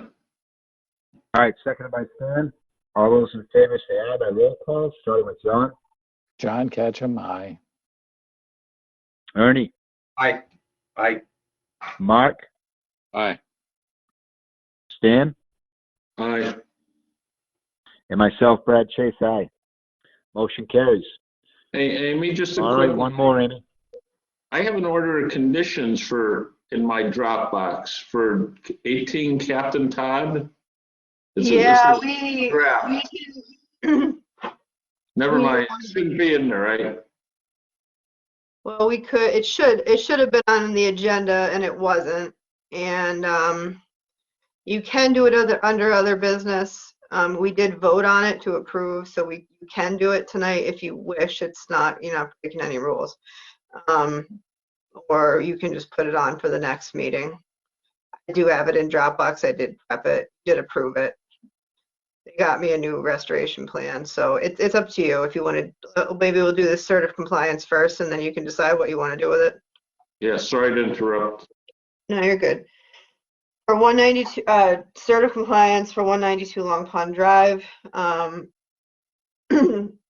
The existing, they had approval for a wooden dock, but they went with aluminum instead. The dock's in compliance size-wise. There was a condition that they're only allowed to mow the 50-foot buffer once a year after November to keep it a meadow. Being that after November you don't see much growth, and it's winter, it's really hard to hell. But I would suggest it as an ongoing condition on the certificate of compliance that it not be mowed. I recommend approval. All right. Would someone like to make a motion on this? I move we approve the certificate of compliance for 192 Long Pond Drive. Have a second? I'll second it.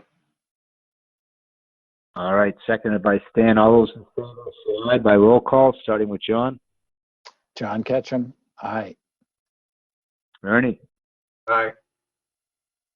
Mark. Aye. Stan. Aye. All right. Yeah, in terms of that other order, I haven't reviewed it. If other folks have and they have zero questions or comments, I don't mind approving it, but I haven't looked at it. I don't trust my editing skills right now.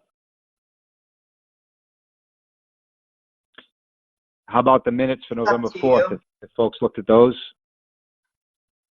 I didn't see him in the Dropbox. Let's see. We're so behind in minutes. I've through no fault of I believe no fault of our own with this one. We're so slammed. Yeah, so it's not in the Dropbox. yeah, it's not There's there. a lot going on. I've asked for if a help couple from of- administration if they have somebody else help us with minutes to get caught up, because it's really hard to do minutes on a 4-hour meeting every time. Yeah, I can see that. Fit that into the rest of our schedule. So.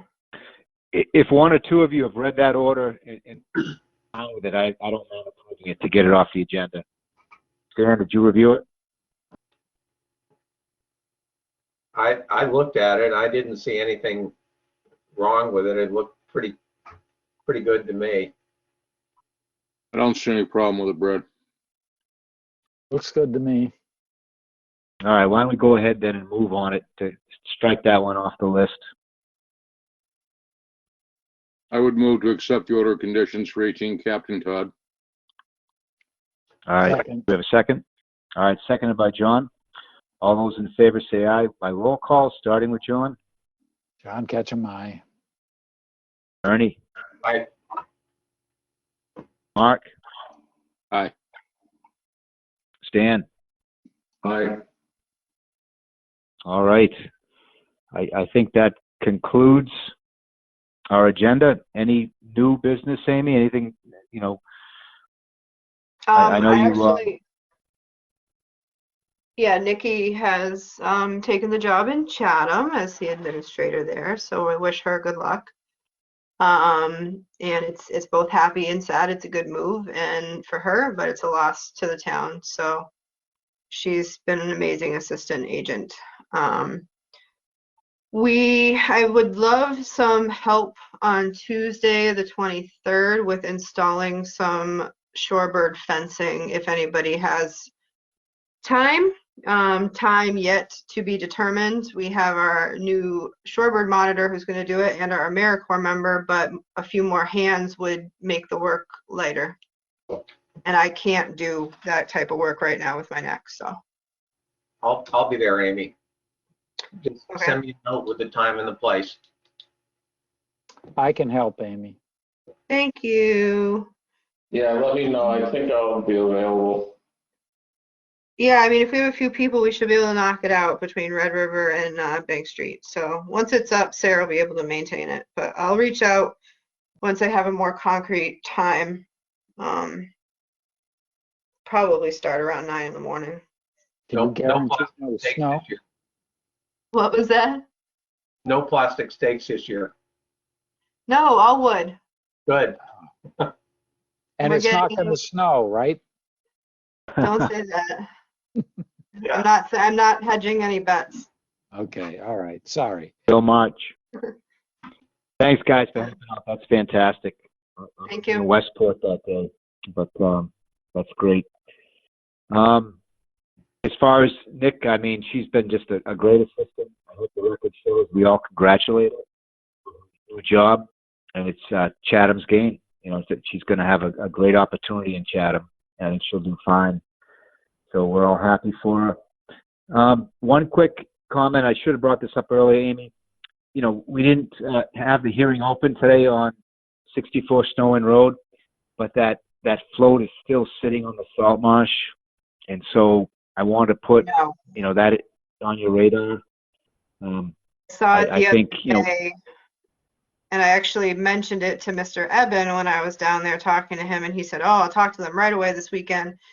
I mean, I told him it's not his responsibility, but yeah, I mean, it should have been gone March 1st, so they're gonna get a citation.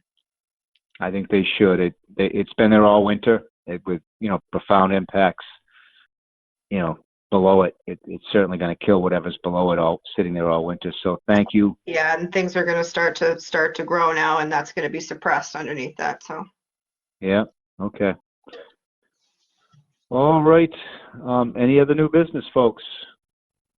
Oh, we have that next meeting, we have a show cause hearing for Martha Eaton Court. I sent you an email about the violation there. Oh yeah, that's right. I went over there and Nope. looked at it. It's pretty stark. Yeah. Okay. And then we've got That's the 31st, is it? Oh yes, so the 31st, we're having a meeting for Leo, Cocoon, well, for the Main Street bogs to discuss what to do with those, as well as to discuss management of the Bell's Neck. So. Okay. Yep. All right. We're looking forward to that. All right. Thanks, Amy. And thank you all. That was, yep, another tough one. We did fine. So. But check your email for something I just sent you. Oh boy. All right. Well, Don't feel like you have to first do it tonight. Okay. Well, I think I'm going to get something to eat first. All right. Good Yeah, night, you everybody. don't. Well, I guess we need a motion to adjourn. Yeah, So we do. I move that we adjourn. Have a second. All right. All those in favor say aye. Aye. Starting roll call with John. John Ketchum, aye. Ernie. Aye. Mark. Aye. Dan. Aye. And myself, Brett Chase. Aye. Okay. We're adjourned, and hopefully someday we're all together again. Yeah. All right. Take care, everybody. Everyone. Good night. Good night.